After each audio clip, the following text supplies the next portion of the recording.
എല്ലാവർക്കും നമസ്കാരം. ഞാൻ മാതൃഭൂമിയിൽ ഈ അടുത്ത കാലത്ത് വന്ന ഒരു ടൂറിസം സപ്ലിമെൻറ്റിൽ താങ്കളുടെ ഒരു ഇൻ്റർവ്യൂ വായിക്കുകയുണ്ടായി. അപ്പോൾ അതിൽ പറഞ്ഞതെന്താ വെച്ചാൽ 2023 ഏറ്റവും അധികം കേരളത്തിലേക്ക് വിനോദസഞ്ചാരികൾ വന്നൊരു ഭയങ്കര സർജായിരുന്നു. 5 കോടിയോളം ഞാനൊരു ഡേറ്റയും കണ്ടു.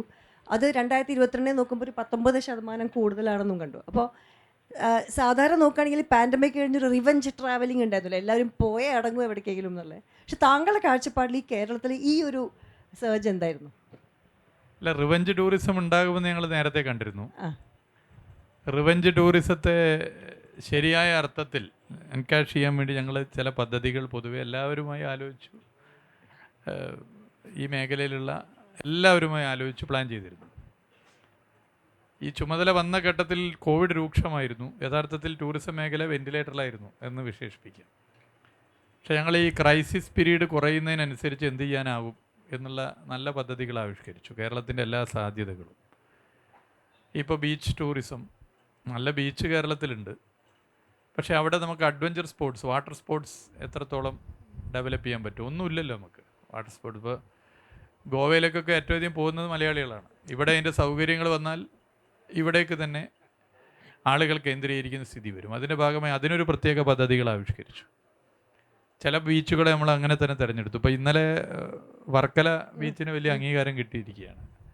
ലോകത്ത് കണ്ടിരിക്കേണ്ട 100 ബീച്ചുകളിലൊന്നായി വർക്കലയെ തിരഞ്ഞെടുത്തു എന്നുള്ളതാണ് അതിൻ്റെ പ്രത്യേകത. അപ്പോൾ ബീച്ച് ടൂറിസത്തിൻ്റെ പല സാധ്യതകളെയും അതുപോലെ മറ്റ് ഓരോ ട്രെൻഡിനെയും ഫലപ്രദമായി ഉപയോഗപ്പെടുത്താനുള്ള ശ്രമമാണ് നടത്തിയത്. ഇപ്പോൾ റിവഞ്ച് ടൂറിസത്തെ നേരത്തെ തന്നെ വരവേൽക്കാനായി. ഇപ്പോൾ ഉദാഹരണത്തിന് വയനാടിൻ്റെ പ്രത്യേകത, നമ്മുടെ സംസ്ഥാന തലസ്ഥാനത്തേക്ക് ഇവിടേക്ക് എത്തുന്നതിനേക്കാൾ എളുപ്പം വയനാട് കർണാടക തലസ്ഥാനത്ത് എത്താനാണ്. എന്നാൽ ബാംഗ്ലൂരും അതുപോലെ പ്രധാനപ്പെട്ട IT ഹബ്ബാണ് ബാംഗ്ലൂർ, നമുക്കറിയാം. മറ്റു വയനാട് ടൂറിസത്തിൻ്റെ സാധ്യതയെ അത്രത്തോളം മനസ്സിലാക്കിയിരുന്നില്ല. അപ്പോൾ ഞങ്ങൾ പൊതുവെ മാർക്കറ്റിംഗ് കാര്യങ്ങൾ ആലോചിച്ചപ്പോൾ വയനാട്, ബാംഗ്ലൂർ കേന്ദ്രീകരിച്ച് മാർക്കറ്റിംഗ് വയനാട് ടൂറിസത്തിന് നടത്താൻ വേണ്ടി തീരുമാനിച്ചു. വയനാട്ടിലെ സിനിമാ തിയേറ്ററുകളിൽ സിനിമക്ക് പോയവർക്കറിയാം സ്ലൈഡുകളിൽ, ബാംഗ്ലൂരിലെ സിനിമാ തിയേറ്ററുകൾ സിനിമക്ക് പോയവർക്കറിയാം സ്ലൈഡുകളിൽ വയനാട്, അതുപോലെ FM റേഡിയോ, മറ്റു സംവിധാനം, പത്രത്തിൽ പരസ്യമൊക്കെ കോൺസെൻട്രേറ്റ് ചെയ്ത് ബാംഗ്ലൂരിൽ വലിയ നിലയിൽ മാർക്കറ്റിംഗ് നടത്തി. ഇപ്പോൾ ശനി ഞായറും പോയാൽ അറിയാം, ബാംഗ്ലൂർ ശനി ഞായറും വയനാട്ടിലാണ്. അതൊരു ഉദാഹരണമാണ് ഞാൻ പറഞ്ഞത്. അപ്പോൾ അത്തരത്തിലുള്ള മാർക്കറ്റിംഗ് രീതികളിൽ ചില മാറ്റങ്ങൾ വരുത്തി. 2023 കേരളം ഉണ്ടായതിനു ശേഷമുള്ള ഏറ്റവും അധികം ഡൊമസ്റ്റിക് ടൂറിസ്റ്റുകൾ റെക്കോർഡ് വർഷമായിരുന്നു. പക്ഷെ അപ്പോഴും ഞങ്ങൾ പറഞ്ഞു 2023 അധികം അഹങ്കരിക്കേണ്ടി വരില്ല. 2022 റെക്കോർഡ് വർഷമായിരുന്നു. അപ്പോഴും ഞങ്ങൾ പറഞ്ഞു 2022 അധികം അഹങ്കരിക്കേണ്ടി വരില്ല, 2023 ആ റെക്കോർഡ് മറികടന്നു. ഇനി ഫോറിൻ ടൂറിസ്റ്റുകളെ കൊണ്ടുവരാനുള്ള ശ്രമം നടത്തുന്നു. അപ്പോൾ കേരളത്തെ മൊത്തത്തിലെടുത്താൽ കേരളം ആകെ ഒരു ടൂറിസ്റ്റ് സ്റ്റേറ്റാക്കി മാറ്റാം. അതിൻ്റെ സാധ്യതകളെ ഒരു ടീം വർക്കായി നമുക്ക് ഉപയോഗപ്പെടുത്തിയാൽ ഒരു 2030 ആകുമ്പോഴേക്കും അഭൂതപൂർവമായ മാറ്റം നമുക്ക് കാണാൻ പറ്റും. ഞാൻ ഈ അടുത്ത കാലത്ത് നമ്മുടെ കേരളവും കർണാടകവും നോക്കുന്ന British deputy high commission mister Chandru അയ്യരെ ഇൻ്റർവ്യൂ ചെയ്യേണ്ടായി. അപ്പോൾ താങ്കളെ കണ്ട വിവരം പറയുകയും ചെയ്തു. അപ്പോൾ അദ്ദേഹം പറഞ്ഞൊരു കാര്യമുണ്ട്, Kerala is the most marketed state in the world എന്ന് പറഞ്ഞു. കാരണം അദ്ദേഹം ഒരു വാട്ടർ മെട്രോയിൽ നിന്നാണ് ഞാൻ അദ്ദേഹത്തിന് ഇൻ്റർവ്യൂ ചെയ്യുന്നത്. അദ്ദേഹം കേരളത്തിൻ്റെ വാതോരാതെ സംസാരിച്ചു കേട്ടോ. പറയുമ്പോൾ അദ്ദേഹം കേരളമായിട്ട് വലിയ ബന്ധമൊന്നുമില്ല, ലണ്ടനിൽ പോയി അവിടെ നിന്ന് തിരിച്ചു വന്നു ഈ ഡിപ്ലോമാറ്റായിട്ട്. അപ്പോൾ അങ്ങനെ പല ശ്രേണികളിലും പദവികളിരിക്കുന്ന ആൾക്കാർ കേരളത്തിനെ കുറിച്ച് ഇങ്ങനെ ഒരുപാട് പറയുമ്പോൾ താങ്കൾക്ക് മനസ്സിൽ, താങ്കളിങ്ങനെ ടൂറിസം മന്ത്രിയാവുന്നതിന് മുമ്പൊരു പ്രതിച്ഛായ ഉണ്ടായിട്ടുണ്ടാവും. അതിന് ശേഷവും ചിലതൊക്കെ റിയാലിറ്റിയാണ്, ചിലതൊക്കെ മിത്തുകളായിരിക്കും. സോ അതൊരു ബാലൻസിൽ മനസ്സിലാക്കി മുന്നോട്ട് എങ്ങനെയാണ് പ്രവർത്തിച്ചത്? അല്ല, ഒന്ന് നമ്മുടെ സാധ്യതയുടെ അടുത്ത് പോലും നമ്മൾ എത്തിയിട്ടില്ല. ഒരുപാട് സാധ്യതയുണ്ട്. അത് നമ്മൾ ഡെവലപ്പ് ചെയ്യണം. ഡെവലപ്പ് ചെയ്ത് പോകുക എന്ന് പറഞ്ഞാൽ അതിലൊരു സർക്കാർ മാത്രം വിചാരിച്ചാൽ നടക്കുന്ന കാര്യമൊന്നുമില്ല. ഓരോ വ്യക്തിക്കും, ഓരോ മലയാളിക്കും എൻ്റെ നാട് ഒരു ടൂറിസം റിലേറ്റഡ് ആയിട്ടുള്ള ആക്ടിവിറ്റികൾക്ക് പറ്റിയ നാടാണ്, ഒരു ടൂറിസ്റ്റ് സ്റ്റേറ്റാണ് എന്ന ചിന്താഗതി ഇനിയും ഉണ്ടാകേണ്ടതുണ്ട്. ഓരോ വ്യക്തിയും നമ്മുടെ സംസ്ഥാനത്തിൻ്റെ ടൂറിസത്തിൻ്റെ ബ്രാൻഡ് അംബാസഡർമാരായി മാറ്റേണ്ടത് നമ്മളെല്ലാവരുമാണ്. ഒരുപാട് പ്രശ്നങ്ങളുണ്ട്, നമ്മൾ നേരിടുന്ന പ്രശ്നങ്ങളുടെ പറയാതെ മറച്ചു വെച്ചിട്ടൊന്നും കാര്യമില്ല. ഒന്ന് മാലിന്യ പ്രശ്നമാണ്. മാലിന്യ പ്രശ്നത്തിന് പരിഹാരം കാണാനുള്ള പരമാവധി ശ്രമമാണ് ഇപ്പോൾ തദ്ദേശ വകുപ്പിൻ്റെ നേതൃത്വത്തിൽ നടത്തിക്കൊണ്ടിരിക്കുന്നത്. രണ്ടാമത്തെ പ്രശ്നം, വിവിധ വകുപ്പുകളുടെ ഏകോപനം അനിവാര്യമാണ്. ഇപ്പോൾ ചില പ്രധാനപ്പെട്ട ടൂറിസ്റ്റ് ഡെസ്റ്റിനേഷനുകളിലെ റോഡുകൾ എടുത്ത് പരിശോധിച്ചാൽ ചില റോഡ് മോശമാണ്. താങ്കളുടെ തന്നെ വകുപ്പല്ലേ? അതെ, അവിടെയൊക്കെയാണ് വരുന്നത്. ആ ചോദ്യം വളരെ നന്നായി. അപ്പോൾ ആ റോഡുകൾ എടുത്ത് പരിശോധിച്ചാൽ റോഡുകൾ മോശമാണ്. കേരളത്തിൽ 2.5 ലക്ഷം കിലോമീറ്ററോളം റോഡുകൾ. അതിൽ ഇപ്പോൾ അങ്ങ് പറഞ്ഞ താങ്കളുടെ വകുപ്പല്ലേ എന്ന് പറഞ്ഞ റോഡ് 30,000 കിലോമീറ്റർ. ബാക്കി 2 ലക്ഷത്തി ചില്ലാൻ റോഡുകളും മറ്റു വകുപ്പുകളുടേതാണ്. അപ്പോൾ തോക്ക് കയറിയാണ് ഇപ്പോൾ വെടിവെച്ചത്. കാരണം വിവിധ വകുപ്പുകളുടെ റോഡുകളാണ് ടൂറിസ്റ്റ് ഡെസ്റ്റിനേഷനിലേക്കുള്ളത്. അതൊന്നും ഇപ്പോൾ ആരും അറിയില്ല, നമ്മളാരും അറിയില്ല. അപ്പം ഇതിലൊരു ഏകോപനം വേണം. ഇപ്പം ടൂറിസ്റ്റ് സ്റ്റേറ്റുകൾ നമ്മൾ കാണുന്നത് ടൂറിസ്റ്റ് ഡെസ്റ്റിനേഷനിലേക്കുള്ള റോഡുകൾ ഏതെങ്കിലും ഒരു വകുപ്പിൻ്റെ കീഴിൽ വരണം, അല്ലെങ്കിൽ ഒരു പ്രത്യേക ശ്രദ്ധ വേണം. അതിപ്പോൾ ഇല്ലാതെ പോകുന്നു. അപ്പം അതിന് ഏകോപനത്തിന് വലിയ ശ്രമമുണ്ട്. ഇപ്പോൾ കോഴിക്കോട് കാപ്പാട്, അവിടേക്ക് പോയാൽ കാപ്പാട് എത്തുമ്പോൾ ഒരു വലിയ എക്സ്പീരിയൻസ് ആണ്, എത്തുന്നതിന് മുമ്പ് റോട്ടിൽ കൂടി പോയാൽ അതിലും വലിയ എക്സ്പീരിയൻസ് ആണ്. പക്ഷെ അത് മറ്റു ചില വകുപ്പുമായിട്ട് ബന്ധം, അപ്പോൾ ആ വകുപ്പ് മന്ത്രി ഇടപെട്ട് കാര്യങ്ങൾ ചെയ്യുന്നുണ്ട്. അപ്പോൾ ഞാൻ പറയുന്നത് ടൂറിസം ഡെസ്റ്റിനേഷനിലേക്കുള്ള റോഡുകൾ വിവിധ വകുപ്പുകളാണ്. ചിലത് ഫിഷറീസ്, ചിലത് ഇറിഗേഷൻ, ചിലത് പൊതുമരാമത്ത്, ചിലത് LSDD. ഇതിലൊരു ഏകോപനം നമുക്ക് ഉണ്ടാക്കണം. അതിൻ്റെ ഒരു പ്രപ്പോസൽ ഇപ്പോൾ മുന്നോട്ട് വെച്ചിട്ടുണ്ട്. മാലിന്യ പ്രശ്നം, പിന്നെ ആക്സസിബിലിറ്റി, പിന്നെ മെയിൻ്റനൻസ് ഒരു പ്രശ്നമാണ്. ആര് മെയിൻറ്റെയിൻ ചെയ്യും? ചിലത് ടൂറിസം വകുപ്പാണ് മെയിൻറ്റെയിൻ ചെയ്യുന്നത്, ചിലത് തദ്ദേശ സ്വയംഭരണ വകുപ്പാണ് മെയിൻറ്റെയിൻ ചെയ്യുന്നത്, ചിലത് ഫോറസ്റ്റ് വകുപ്പുണ്ട്, മറ്റു വകുപ്പുകളുണ്ട്, ഒക്കെ ഉണ്ട്. മെയിൻ്റെനൻസ് ഒരു പ്രശ്നമാണ്. ഇപ്പോൾ പല ടൂറിസ്റ്റ് കേന്ദ്രങ്ങൾ എടുത്ത് പരിശോധിച്ചാൽ ടൂറിസ്റ്റുകൾക്ക് വന്ന് ഒന്ന് ടോയ്ലറ്റ് പോകാനുള്ള സൗകര്യം പോലും ഇല്ല. ഇപ്പോൾ കോവളം നമ്മൾ എടുത്താൽ, കോവളം ലോകപ്രസിദ്ധമാണ്. കോവളം അറിയുന്നവരുണ്ട്, കേരളം അറിയാത്തവർ കോവളം അറിയുന്നവരുണ്ട്, കോവളം എവിടെയാന്ന് പോലും അറിയാത്തവരുണ്ട്. പക്ഷെ കോവളം അറിയാം, അത് കേരളത്തിലാണോ അല്ലെങ്കിൽ ഇന്ത്യയിൽ തന്നെയാണോ എന്നുള്ളത് പോലും സംശയമാണ്. ആ കോവളം എടുത്ത് പരിശോധിച്ച ഒരു ബാത്റൂം സൗകര്യം നമുക്ക് ഇത്ര കാലമായിട്ടും കോവളത്തിലില്ല, പ്രധാനപ്പെട്ട ടൂറിസ്റ്റ് കേന്ദ്രങ്ങളിലില്ല. അപ്പം അതിനുവേണ്ടി ഇപ്പോൾ നമ്മൾ കോവളത്തിൽ ഒരു വലിയ പദ്ധതി, ബാത്റൂം സൗകര്യം, കംഫർട്ട് സ്റ്റേഷനുള്ള പദ്ധതി, അതിൻ്റെ പ്രവൃത്തി ആരംഭിച്ചു. പിന്നെ കേരളത്തിലെ പ്രധാനപ്പെട്ട ടൂറിസ്റ്റ് കേന്ദ്രങ്ങളിൽ ടോയ്ലറ്റ് ഫെസിലിറ്റി, സൗകര്യങ്ങൾ, കംഫർട്ട് സ്റ്റേഷനിൽ ഒരുക്കാനുള്ള ഒരു പദ്ധതി 20 ടൂറിസ്റ്റ് കേന്ദ്രങ്ങളെ തെരഞ്ഞെടുത്ത് ആരംഭിച്ചു. ദീർഘദൂര യാത്രക്കാർക്ക്, അത് മലയാളികളുടെ, ഫോറിൻ ടൂറിസ്റ്റുകളുടെ, അല്ലാത്തവരൊക്കെ ഉണ്ട്. കോവിഡ് സമയത്ത് ഇവിടെ ഇരിക്കുന്ന പലരും നമ്മളൊക്കെ ബുദ്ധിമുട്ടിയാണ്. പ്രത്യേകിച്ച് സ്ത്രീകളും കുട്ടികളും ബാത്റൂം പോകണമെങ്കിൽ പെട്രോൾ ബങ്കിനെ ആശ്രയിക്കേണ്ട സ്ഥിതിയാണ്. അവിടെയാണെങ്കിൽ എത്രത്തോളം നമുക്ക് പോകാൻ പറ്റും കോവിഡൊക്കെ ആണെങ്കിൽ. അപ്പോൾ ഇപ്പോൾ ദീർഘദൂര യാത്രക്കാർക്കും മറ്റുമൊക്കെ സൗകര്യമൊരുക്കാൻ റോഡിനരികിൽ കംഫർട്ട് സ്റ്റേഷനുകൾ അപ്പോൾ പല വകുപ്പുകളുമായി ബന്ധപ്പെട്ട് ചർച്ച ചെയ്യേണ്ടതാണ്. അപ്പോൾ ടൂറിസം വകുപ്പ് മന്ത്രി എന്നുള്ള നിലയിൽ പൊതുമരാമത്ത് വകുപ്പ് മന്ത്രിയുമായി ഒരു ചർച്ച നടത്തി. ആ ചർച്ചയുടെ ഭാഗമായി ഏറ്റവും പെട്ടെന്ന് അതാണല്ലോ നടപ്പിലാക്കാൻ പറ്റുക. പൊതുമരാമത്ത് വകുപ്പിന്റെ ചില സ്ഥലങ്ങൾ ഇതിനു വേണ്ടി ഉപയോഗിക്കാൻ വേണ്ടി തീരുമാനിച്ചു. ആ മീറ്റിംഗ് കണ്ണാടിയുടെ മുമ്പിൽ നിന്നുകൊണ്ടായിരുന്നു. കണ്ണാടിന് മുമ്പിൽ നിന്ന് നടത്തി. അപ്പോൾ കണ്ണാടിന് മുമ്പിലും നടത്തി. ഇപ്പോൾ സെക്രട്ടറിയും കണ്ണാടിന് മുമ്പിൽ നടത്തിയാൽ മതി, രണ്ടിനും ഇപ്പോൾ ഒരു സെക്രട്ടറിയാണ്. അപ്പോൾ ഞങ്ങൾ രണ്ടുപേരും കണ്ണാടിന് മുമ്പിൽ നടത്തി, അങ്ങനെ ഒരു ധാരണയാക്കി. അതിൻ്റെ ഭാഗമായി പൊതുമരാമത്ത് വകുപ്പിൻ്റെ കുറേ സ്ഥലങ്ങൾ ഇതിനു വേണ്ടി മാറ്റുന്നു. ഇതൊക്കെ നമുക്ക് ഈ 2024 മാറ്റം വരുത്താനാകും. അപ്പോൾ ചില പ്രശ്നങ്ങൾ പരിഹരിച്ചു, ഇനി കുറേയേറെ പ്രശ്നങ്ങൾ പരിഹരിക്കാനുണ്ട്. ജനങ്ങളുടേതാണ് ടൂറിസം, ടൂറിസം ജനങ്ങൾക്ക് വേണ്ടിയാണ്. ഉത്തരവാദിത്ത ടൂറിസത്തെ കൂടുതൽ ഫലപ്രദമായി ഉപയോഗപ്പെടുത്തണം, മലയോര ടൂറിസത്തെ ഉപയോഗപ്പെടുത്തണം. ഇതൊക്കെയാണ് പദ്ധതികൾ. നമ്മൾ ന്യൂയോർക്ക് ടൈംസിലൊക്കെ തന്നെ പണ്ടും ബെസ്റ്റ് ഡെസ്റ്റിനേഷൻസ് എന്ന് പറഞ്ഞാൽ കേരളം എപ്പോഴും ഉണ്ടായിരുന്നു. 10ഉം 13ഉം സ്പോട്ടിൽ. പിന്നെ ഇപ്പോൾ ഈ അടുത്ത കാലത്ത് കേരള ടൂറിസം അവാർഡ് മേടിച്ചു, സസ്റ്റൈനബിൾ ടൂറിസം. ഇതൊക്കെയാണ് ഒറ്റ കാര്യം, നിരപരാധി എന്നുള്ളതിൽ എനിക്കൊരു അടി കിട്ടി. അതായത് ടൂറിസ്റ്റ് ഡെസ്റ്റിനേഷനിലേക്കുള്ള റോഡുകൾ വിവിധ വകുപ്പുകളുടേതാണ്, അതിലൊരു ഏകോപനം വേണമെന്ന് പറയാനുള്ള പോയിന്റ് തുടങ്ങിയപ്പോൾ തന്നെ ഒരു കാര്യമില്ലാതെ എനിക്കൊരു അടി കിട്ടി. റോഡ് നിങ്ങളതല്ലേ എന്ന് പറഞ്ഞു, അത് പിൻവലിക്കണം എന്ന് ഞാൻ അഭ്യർത്ഥിക്കുക. കാരണം ഒരു കാര്യമില്ലാതെ പല റോഡിനും, ഏത് റോഡ് കുഴിയായാലും അത് PWD ആണെന്ന് പറയുന്നത് മാറ്റാനുള്ളൊരു അവസരം കൂടിയായിട്ട് ഞാനത് കാണുകയാണ്. ശരി, ഞാനത് പിൻവലിച്ചു പറഞ്ഞത്. അപ്പോൾ ഈ ആൾക്കാരുടെ മൈൻഡ് സെറ്റ് മാറ്റാൻ സാർ, അതാണ് ഏറ്റവും നമുക്ക് ഇപ്പം വെച്ചെങ്കിൽ സാധാരണ ഇതൊക്കെ നമ്മൾ അവിടെ ഗോവയിൽ നല്ലതാണ്, അല്ലെങ്കിൽ ന്യൂയോർക്കിൽ നല്ലതാണ് എന്ന് പറയുമ്പോൾ നമ്മുടെ നാട്ടിലെ ആൾക്കാർക്ക് ഇതുണ്ടല്ലോ, ആ ഒരു മൈൻഡ് സെറ്റ് നോക്കിയിട്ടില്ലേ? താങ്കൾക്കത് കണ്ടിട്ടുണ്ടോ? എവിടെയും പല രാജ്യങ്ങളിലും താങ്കൾ യാത്ര ചെയ്ത് തിരിച്ചു വരുമ്പോൾ ഇവിടെ വന്നാൽ എപ്പോഴും ഒരു ഡിഫറൻസ് എന്താണ്?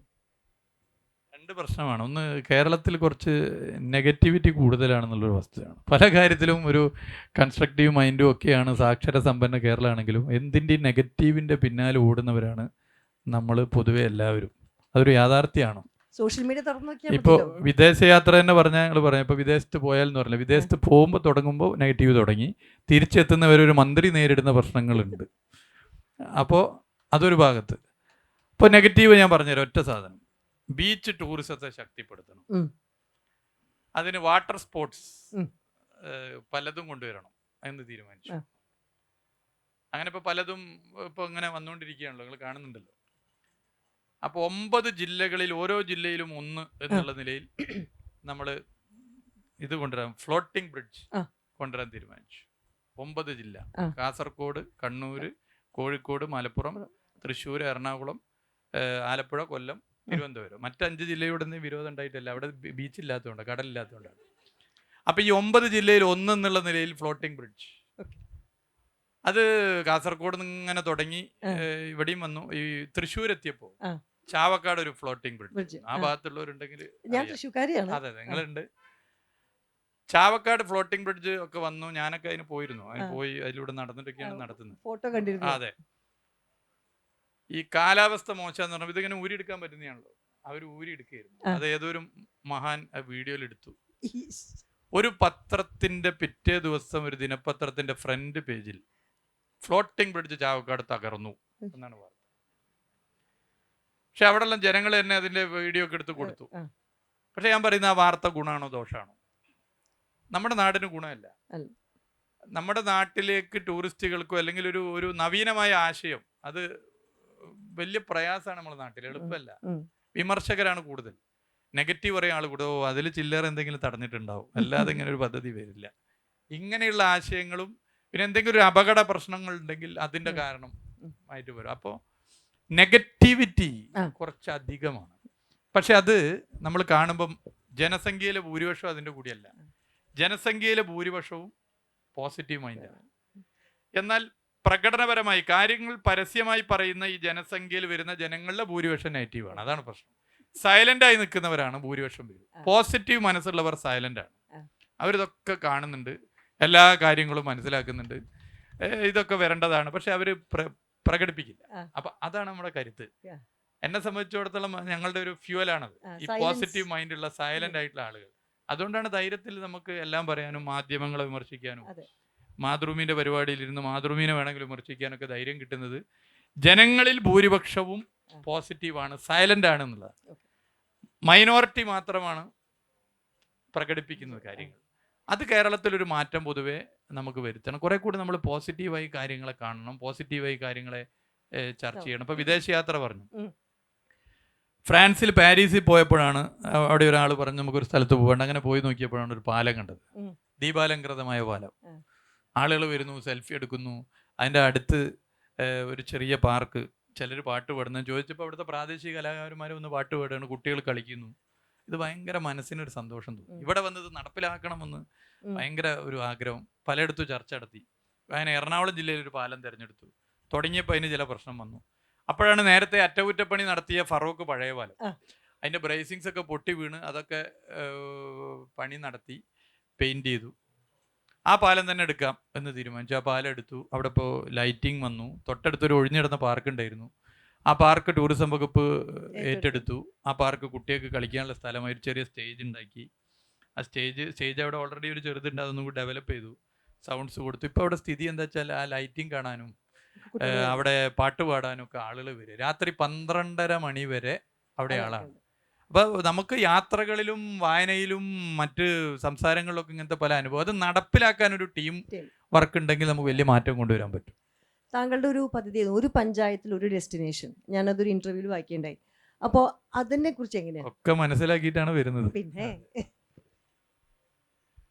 അത് എവിടെ എത്തിയെന്നുള്ള ചോദ്യം, അത് ചോദ്യം അല്ല എവിടെ എത്തിയെന്നല്ല, അതിലേക്ക് വരാനുള്ള കാരണം. പിന്നെ ഏറ്റവും അത് എൻ്റെ അടുത്തൊരു ഫോളോ അപ്പ് ചോദ്യമുണ്ട്. കേരളത്തിൽ 14 ജില്ലകളിൽ താങ്കൾ യാത്ര ഉണ്ടായിരുന്നു എന്ന് പറഞ്ഞു ആസ് മന്ത്രിയായതിനു ശേഷം. അപ്പോൾ ഏറ്റവും അധികം ഒരു സീക്രട്ട് ഒരു സ്പോട്ട് ഉണ്ടോ കേരളത്തിന് ഇപ്പോഴും ടൂറിസത്തിന് വിട്ടുകൊടുക്കാത്ത, അല്ലെങ്കിൽ സീക്രട്ട് സ്പോട്ടുകളിൽ അൺഎക്സ്പ്ലോർഡ് ഡെസ്റ്റിനേഷൻ, Correct. അൺഎക്സ്പ്ലോർഡ് ഡെസ്റ്റിനേഷനാണ് ഇപ്പോഴും കേരളത്തിൽ ഭൂരിപക്ഷം. അവർക്കാണ് ഭൂരിപക്ഷം എന്ന് ഞാൻ പറയും. മറ്റേ ന്യൂനപക്ഷം എക്സ്പ്ലോർ ചെയ്യപ്പെട്ടത് വെറും മൈനോറിറ്റി മാത്രമാണ്. ഞാൻ ആ ചോദ്യം വിചാരിച്ചപ്പോൾ വിചാരിച്ചത് എന്താണെന്ന് വെച്ചാൽ, അല്ല ഇങ്ങനെ എല്ലാ പഞ്ചായത്തിലും ഡെസ്റ്റിനേഷൻ എന്നൊക്കെ പറഞ്ഞിട്ട് എന്തായി മിനിസ്റ്ററെ എന്ന ഒരു ചോദ്യമായിട്ടാണ് ഞാൻ പ്രതീക്ഷിച്ചത്. നമ്മൾ ഈ അൺഎക്സ്പ്ലോർഡ് ഡെസ്റ്റിനേഷനുകളെ എങ്ങനെ എക്സ്പ്ലോർ ചെയ്യും ഒരു പ്രശ്നമാണ്. 1000-ന്റെ അടുത്ത് ഗ്രാമപഞ്ചായത്ത് ഉണ്ട്. ത്രിതല പഞ്ചായത്ത്, ബ്ലോക്ക് പഞ്ചായത്ത്, ജില്ലാ പഞ്ചായത്ത് ഒക്കെ എടുത്തു കഴിഞ്ഞാൽ വലിയൊരു നമ്പറാണ്. ഇവിടെയൊക്കെ ഇപ്പോൾ ഇവിടെ ഇരിക്കുന്ന നിങ്ങൾ നമ്മളെല്ലാവരുടെയും ജനിച്ച് കളിച്ച് വളർന്ന നാട്ടിലൊരു ടൂറിസ്റ്റ് ഡെസ്റ്റിനേഷൻ ഉണ്ടാവും. നമുക്ക് ആഗ്രഹം ഉണ്ടാവും ഇതെന്തുകൊണ്ട് ഡെവലപ്പ് ചെയ്യുന്നില്ല. അത് ഒരു സർക്കാർ മാത്രം വിചാരിച്ചാൽ നടക്കില്ല. അങ്ങനെയാണ് പൊതുവെ തദ്ദേശ സ്ഥാപനങ്ങൾ നല്ല പ്രപ്പോസൽ തന്നാൽ ആ പ്രപ്പോസൽ നടപ്പിലാക്കാനുള്ള ഡെസ്റ്റിനേഷൻ ചാലഞ്ച് ആരംഭിച്ചത്. ഇപ്പോൾ 100 കണക്കിന് പുതിയ ഡെസ്റ്റിനേഷൻ അങ്ങനെ എക്സ്പ്ലോർ ചെയ്യാൻ പറ്റി. 60% ത്രിതല പഞ്ചായത്തും 40% ടൂറിസം വകുപ്പും അങ്ങനെയാണ്. പക്ഷെ അതുകൊണ്ട് തീരില്ല. ടൂറിസം മേഖല ഇനി കേരളത്തിൽ വളരണമെങ്കിൽ ടൂറിസം മേഖലയിൽ സ്വകാര്യ നിക്ഷേപത്തെ പ്രോത്സാഹിപ്പിക്കും. സ്വകാര്യ നിക്ഷേപം ഒരുപാടുണ്ട്, പക്ഷെ അത് പ്രോത്സാഹിപ്പിക്കണം. അങ്ങനെയാണെങ്കിൽ ഓരോരുത്തർക്കും അവരുടെ ഗ്രാമത്തിലും നാട്ടിലും ഒക്കെ, അല്ലെങ്കിൽ അവർക്ക് ഇഷ്ടമുള്ള സ്ഥലത്തൊക്കെ ടൂറിസത്തിൽ ഇൻവെസ്റ്റ് ചെയ്യാൻ താല്പര്യം വരും. അതിനെ നന്നായി പ്രോത്സാഹിപ്പിക്കണം. നമ്മളൊരു ഫെസിലിറ്റേറ്റർ ആവണം സർക്കാർ. ഇപ്പോൾ വാഗമണിലെ ഗ്ലാസ് ബ്രിഡ്ജ് അത് ഈ നിലയിലാണ്. സർക്കാരിൻ്റെ സ്ഥലം സ്വകാര്യ നിക്ഷേപകർക്ക് നൽകി ഗ്ലാസ് ബ്രിഡ്ജ് വന്നു. ലക്ഷക്കണക്കിന് രൂപയുടെ വരുമാനമാണ്. ഞാൻ അതിൻ്റെ ഉദ്ഘാടനത്തിന് പോയപ്പോൾ നല്ല ചെറിയൊരു ചാറ്റൽ മഴയൊക്കെ ഉണ്ടായിരുന്നു. അപ്പോൾ ഞാൻ പോകുന്ന വഴിക്ക് കോഴിക്കോട് നിന്ന് കാറിൽ പോവുക. വഴിയിൽ നമ്മുടെ ഒരു സുഹൃത്തിനെ കിട്ടി, അവനെയും പിടിച്ച് കയറ്റി കാർ. ഇപ്പോൾ ഇവന് കുറച്ച് ധൈര്യം കുറവുള്ള ആളാണ്. നമുക്കൊന്ന് ധൈര്യം കൂടുതലുണ്ടായിട്ടല്ല അങ്ങോട്ട് പോവുകയാണ്. അപ്പോൾ നടത്തം തുടങ്ങി, ഗ്ലാസ് ബ്രിഡ്ജ് നടത്തം ഞാൻ തുടങ്ങിയപ്പോൾ താഴോട്ട് ഇങ്ങനെ നോക്കി. പിന്നെ ഈ സിനിമയിലൊക്കെ വരുന്നതിൻ്റെ ഒരു വിറച്ച കൈ വന്നിട്ട് എൻ്റെ തോളത്തുണ്ട് പിടിക്കുക. ഞാൻ നോക്കുമ്പോൾ ഇയാളാ, അയാൾക്ക് ഒരു പറയാം. പക്ഷെ ഒരു കുഴപ്പമില്ലാതെ പിന്നെ അയാൾ നടന്നു, എൻജോയ് ചെയ്തു. അയാൾ പിന്നെ ഒന്നും കൂടി പോയി അവിടെ. അപ്പോൾ അത് ഗ്ലാസ് ബ്രിഡ്ജ് ഇനിയിപ്പോൾ പല സ്ഥലത്തും ഗ്ലാസ് ബ്രിഡ്ജ് വരും. അത് ഈ പറഞ്ഞ പോലെ സ്വകാര്യ സംരംഭകരുടെ കൂടി സഹായത്താൽ PPP മോഡലാണ്. ഇങ്ങനെ ഒരുപാട് കാര്യങ്ങൾ നമുക്ക് തുടങ്ങാൻ പറ്റും. ഇപ്പം ഡെസ്റ്റിനേഷൻ ചാലഞ്ച് പോലെ സഹകരണ മേഖല, തദ്ദേശ സ്ഥാപനം, പൊതുമേഖല, സ്വകാര്യ മേഖല ഇവരെയൊക്കെ വെച്ചുകൊണ്ട് നമുക്ക് കേരളത്തിൻ്റെ ടൂറിസത്തെ മാറ്റാൻ ഒരുപാട് പദ്ധതികൾ ആവിഷ്കരിക്കാൻ പറ്റും. അപ്പം അതിൻ്റെ ഒരു ശ്രമത്തിലാണ് ഇപ്പോൾ. അതിൻ്റെ ഭാഗമായിട്ടാണ് ടൂറിസം ഇൻവെസ്റ്റേഴ്സ് മീറ്റ് 2023 നവംബർ മാസം നടത്തിയത്. ഞങ്ങൾ അന്ന് തന്നെ വലിയ നിക്ഷേപം വരുന്നൊന്നും പ്രതീക്ഷിച്ചിട്ടല്ല, ഒരു കോൺഫിഡൻസ് ബിൽഡപ്പ് ചെയ്യാനാണ്.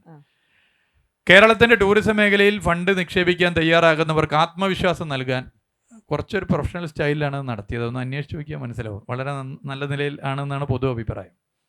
15,000 കോടി രൂപയുടെ ഓഫർ അതിൽ വന്നു. ഞങ്ങൾ പോലും ഞെട്ടി. ഇപ്പോൾ ഒരു 4 ദിവസം മുമ്പ് അതിൻ്റെ ഫെസിലിറ്റേഷൻ സെൻറ്ററിൻ്റെ പ്രവർത്തനം ആരംഭിച്ചു. കാര്യങ്ങൾ ചെയ്തു പോകുന്നു. ഓഫർ വന്നതല്ല പ്രശ്നം. ഈ ഫെസിലിറ്റേഷൻ സെൻറ്റർ നല്ല നിലയിൽ ഫലപ്രദമായി പ്രവർത്തിച്ചാൽ ഒരു വലിയ മാറ്റം നമുക്ക് നാട്ടിൽ കൊണ്ടുവരാൻ പറ്റും. ഇപ്പം ഞാൻ നേരത്തെ പറഞ്ഞല്ലോ, ടോയ്ലറ്റ് സംവിധാനം, മറ്റു കാര്യങ്ങളൊക്കെ ഒരുക്കാൻ, ഇതൊക്കെ ഈ നിലയിൽ കൂടിയാണ്. സ്വകാര്യ എന്നാലും മെയിൻ്റനൻസ് അവർ ചെയ്യണം. മെയിൻ്റനൻസ് അവർ ചെയ്യും.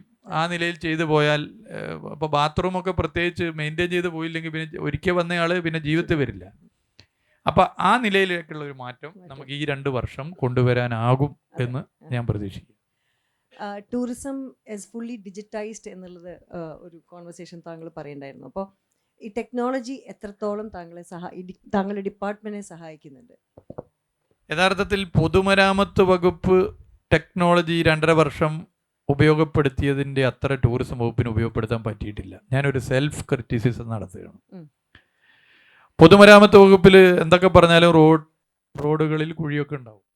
പക്ഷേ അത് ജനങ്ങൾക്ക് അറിയിക്കാൻ പറ്റുന്ന ഒരു സംവിധാനം വന്നപ്പോൾ ഒരു ഭയം പലരിലും ഉണ്ട്. അതൊരു യാഥാർത്ഥ്യമാണ്. ഇപ്പം നിപ്പിലൊരു ഫോട്ടോ എടുത്ത് ഒരു ആപ്പിലൊരു റോഡിനെ കുറിച്ച് ഒരു പരാതി അയച്ചാൽ അപ്പം തന്നെ മറുപടി കൊടുക്കുക, അതിന് ചെക്കിംഗ് ഉണ്ട്. അതല്ലെങ്കിൽ മറ്റ് സോഷ്യൽ മീഡിയ വഴിയുള്ള സംവിധാനമുണ്ട്, മറ്റ് സംവിധാനങ്ങളുണ്ട്. അതുകൊണ്ട് ഒരു മാറ്റം ടെക്നോളജി ഉപയോഗിച്ച് ചെറിയ നിലയിലെങ്കിലും ആണെങ്കിലും PWD വകുപ്പിൽ കൊണ്ടുവരാൻ പറ്റി. എന്നാൽ ടൂറിസം വകുപ്പിൽ അങ്ങനെ പറ്റിയിട്ടില്ല. അതൊരു സെൽഫ് ക്രിറ്റിസിസമായിട്ട് ഞാൻ പറയുകയാണ്. അത് രണ്ട് സ്റ്റൈലാണ്. പൊതുമരാമത്ത് വകുപ്പ് ഉദ്യോഗസ്ഥരെ ഹാൻഡിൽ ചെയ്യുന്നത് പോലെ ടൂറിസം വകുപ്പ് ഹാൻഡിൽ ചെയ്യാൻ പോയാൽ കാര്യം പോക്കായിരിക്കും. അപ്പോൾ രണ്ട് സ്റ്റേജ്. പക്ഷേ ഇപ്പോൾ നമ്മൾ ടെക്നോളജിയെ കൂടി ഉപയോഗപ്പെടുത്തി പോകാനുള്ള ഇപ്പോൾ അതിലൂടെ ഏതാണ് ടൂറിസം ഡെസ്റ്റിനേഷൻ അല്ലെങ്കിൽ എന്തെങ്കിലും ഡെസ്റ്റിനേഷൻ്റെ പരാതി അല്ലെങ്കിൽ മറ്റെന്തെങ്കിലും പ്രശ്നം ഡെവലപ്പ് ചെയ്യുന്നുണ്ട്. അത് നമുക്ക് മാറ്റം കൊണ്ടുവരാൻ പറ്റും. ഇപ്പോൾ കേരളത്തിൽ ഏതൊരു ഡെസ്റ്റിനേഷനെ കുറിച്ചും വിദേശിക്കോ സ്വദേശിക്കോ കാര്യങ്ങൾ മനസ്സിലാക്കാൻ ടെക്നോളജിയിലൂടെ സാധിക്കുന്ന സംവിധാനം വരാൻ പോകുന്നു. കേരളത്തിലെ ഒരു ഡെസ്റ്റിനേഷനെ കുറിച്ച് അവിടെ വന്ന ഒരാൾക്ക് അഭിപ്രായം അറിയിക്കുന്ന സംവിധാനം വരാൻ പോകുന്നു. പിന്നെ മറ്റ് സൗകര്യങ്ങളൊക്കെ കൊണ്ടുവരാൻ വേണ്ടി നമുക്ക് പറ്റും. ഇപ്പോൾ ഈ 2021 നവംബർ മുതൽ ഇതുവരെ 2.5 വർഷത്തിനിടയിൽ ഓൺലൈൻ ബുക്കിങ്ങുകളിലൂടെ നമ്മുടെ സംസ്ഥാനത്തിന് അധികമായി ലഭിച്ച വരുമാനം 13 കോടി രൂപയാണെന്ന് സന്തോഷത്തോടെ പറയാൻ ഞാൻ ആഗ്രഹിക്കുകയാണ്. 3 ലക്ഷം പേരാണ് റൂം ഓൺലൈൻ ബുക്ക് ചെയ്തത്. ഒരാൾക്ക് 400 രൂപ കൊടുത്ത റൂം കിട്ടും. ഞാനിപ്പോൾ വരുന്നത് നെടുമങ്ങാട് പുതിയൊരു PWD റെസ്റ്റ് ഹൗസിൻ്റെ കെട്ടിടം ഉദ്ഘാടനം കഴിഞ്ഞിട്ടാണ്. അവിടെ സ്വാഗതവും അധ്യക്ഷൻ മന്ത്രിയാണ്, മന്ത്രിയുടെ മണ്ഡലമാണ് GR അനിൽ. ഞാൻ പറഞ്ഞു സ്വാഗത അധ്യക്ഷ പ്രസംഗം പിന്നെ നടത്താം, ഇവിടെ കൃത്യം 5 മണിക്ക് എനിക്ക് എത്തണം എന്ന് പറഞ്ഞ് നേരിട്ട് ഉദ്ഘാടനം 5 മിനിറ്റ് നടത്തി പ്രസംഗിച്ച് പോകുന്നതാണ്. ഈ 3 ലക്ഷം വരുന്നവർ റൂം ബുക്ക് ചെയ്തു. ഈ 400 രൂപക്ക് ലഭിക്കുന്ന മുറി ഒന്ന് പുറത്തു പോയാൽ അതിൻ്റെ 5-6 ഇരട്ടി. ഒരാൾക്ക് ലാഭം മിനിമം 1000 രൂപയാണ്. 3 ലക്ഷം ഗുണിക്കണമായിരിക്കും. പണ്ടേ കണക്കിൽ ഇത്തിരി മോശമായതുകൊണ്ട് അറിയില്ല. എന്തായാലും എൻ്റെ ഒരു അറിവിൽ ഒരു 30 കോടി രൂപയുടെ വ്യക്തിപരമായ ലാഭം ഒരു പൗരന് ഇതിലൂടെ ഉണ്ടാക്കാൻ പറ്റി. നമ്മളെപ്പോഴും മറ്റേ 12 കോടിയുടെ റവന്യൂ മാത്രമാണ് പറയുന്നത്, ഇങ്ങനെ ലാഭം ഉണ്ടാക്കാനായി. പക്ഷെ ഇതിന് ഉണ്ടായ ഒരു എഫേർട്ട് ഉണ്ട്. ആ എഫേർട്ട് വലിയൊരു പ്രശ്നമാണ്. നമ്മൾ ഒരുപാട് ക്രൈസിസ് മറികടന്ന് പോകാം. ചിലത് നമുക്ക് പൊട്ടിക്കാൻ പറ്റില്ല, വളക്കാനേ പറ്റൂ. പൊട്ടാതെ വളച്ച് റെഡിയാക്കിയിട്ടാണ് അത് നടപ്പിലാക്കുന്നത്. അപ്പം അങ്ങനെയുള്ള കുറേ പ്രശ്നങ്ങളുണ്ട്. അതൊക്കെ യാഥാർത്ഥ്യമാക്കി മുന്നോട്ട് പോകാനാണ് ഉദ്ദേശിക്കുന്നത്. നമസ്കാരം. ടൂറിസം വളരണം എന്ന് വലിയ ആഗ്രഹിക്കുന്ന ഒരു വ്യക്തിയാണ് നമ്മുടെ സത്യേട്ടൻ. ഇവിടെ എത്തിയിട്ടുണ്ട്. നമസ്കാരം സത്യേട്ടാ. ഇതിൻ്റെ കൂടെ തന്നെ ഒരു കാര്യം ചോദിച്ചോട്ടെ, എന്നെ മാറി ഒരു സ്ത്രീക്ക് ഒറ്റയ്ക്ക് കേരളത്തിൽ ഒരു ടൂറിസ്റ്റ് ആയിട്ട് പോകാനുള്ള ഒരു സേഫ്റ്റിയും സെക്യൂരിറ്റിയും ഇപ്പോൾ ഉണ്ടോ സാർ? ഇന്ത്യയിൽ ഇപ്പോൾ ഉണ്ട് എന്ന് നമുക്ക് ഉറപ്പിച്ച് പറയാൻ പറ്റുന്ന ഒരു സംസ്ഥാനമാണുള്ളത്. ആ സംസ്ഥാനത്തിൻ്റെ പേര് കേരളമാണെന്ന് ഞാൻ വളരെ സന്തോഷത്തോടെ പറയാൻ പറ്റും. പക്ഷേ കേരളത്തിൽ നമുക്ക് കുറേ മാറ്റങ്ങൾ ഈ മേഖലയിൽ കൊണ്ടുവരണം. സ്ത്രീ സൗഹൃദ ടൂറിസം മേഖലയിൽ സ്ത്രീകൾക്ക് സഞ്ചാരികളായും അല്ലാതെയും ഇപ്പോൾ മുതൽ മുടക്കിയും അല്ലെങ്കിൽ മറ്റ് മേഖലയൊക്കെ ഇടപെടാനുള്ള സൗകര്യങ്ങൾ ഒരുക്കാൻ ഒരു പ്രത്യേക പദ്ധതി ഇപ്പോൾ നടപ്പിലാക്കി വരികയാണ്. സ്ത്രീകൾ ഇപ്പോൾ നമ്മുടെ ഈ പോസ്റ്റ് കോവിഡിന് ശേഷം കണ്ടുകൊണ്ടിരിക്കുന്ന പലതരം യാത്രയാണ്. സോളോ യാത്രയുണ്ട്, അതുപോലെ തന്നെ സ്ത്രീകൾ മാത്രമുള്ള യാത്രയുണ്ട്. നിങ്ങളൊക്കെ അങ്ങനെ പോയിട്ടുണ്ടാവുമെന്നാണ് ഞാൻ കരുതുന്നത്. അത്തരം യാത്രകളെ നമ്മൾ പ്രോത്സാഹിപ്പിക്കുന്നു. സ്ത്രീകൾക്ക് യാത്ര ചെയ്യാൻ ധൈര്യത്തിൽ കേരളത്തിലൂടെ യാത്ര ചെയ്യാമെന്ന് പ്രസംഗിച്ചാൽ മാത്രം പോരാ. യാത്ര ചെയ്ത് അവർക്ക് താമസിക്കാനും ഈ പറഞ്ഞതുപോലെ കംഫർട്ട് സ്റ്റേഷൻ മറ്റ് സൗകര്യങ്ങൾ ഒരുക്കി കൊടുക്കാനും സർക്കാരിനൊരു ഫെസിലിറ്റേറ്ററായി കൂടി മാറണം. അതിന് വലിയ ശ്രമമാണ് നടത്തുന്നത്. ആ ശ്രമം വിജയകരമാണ്.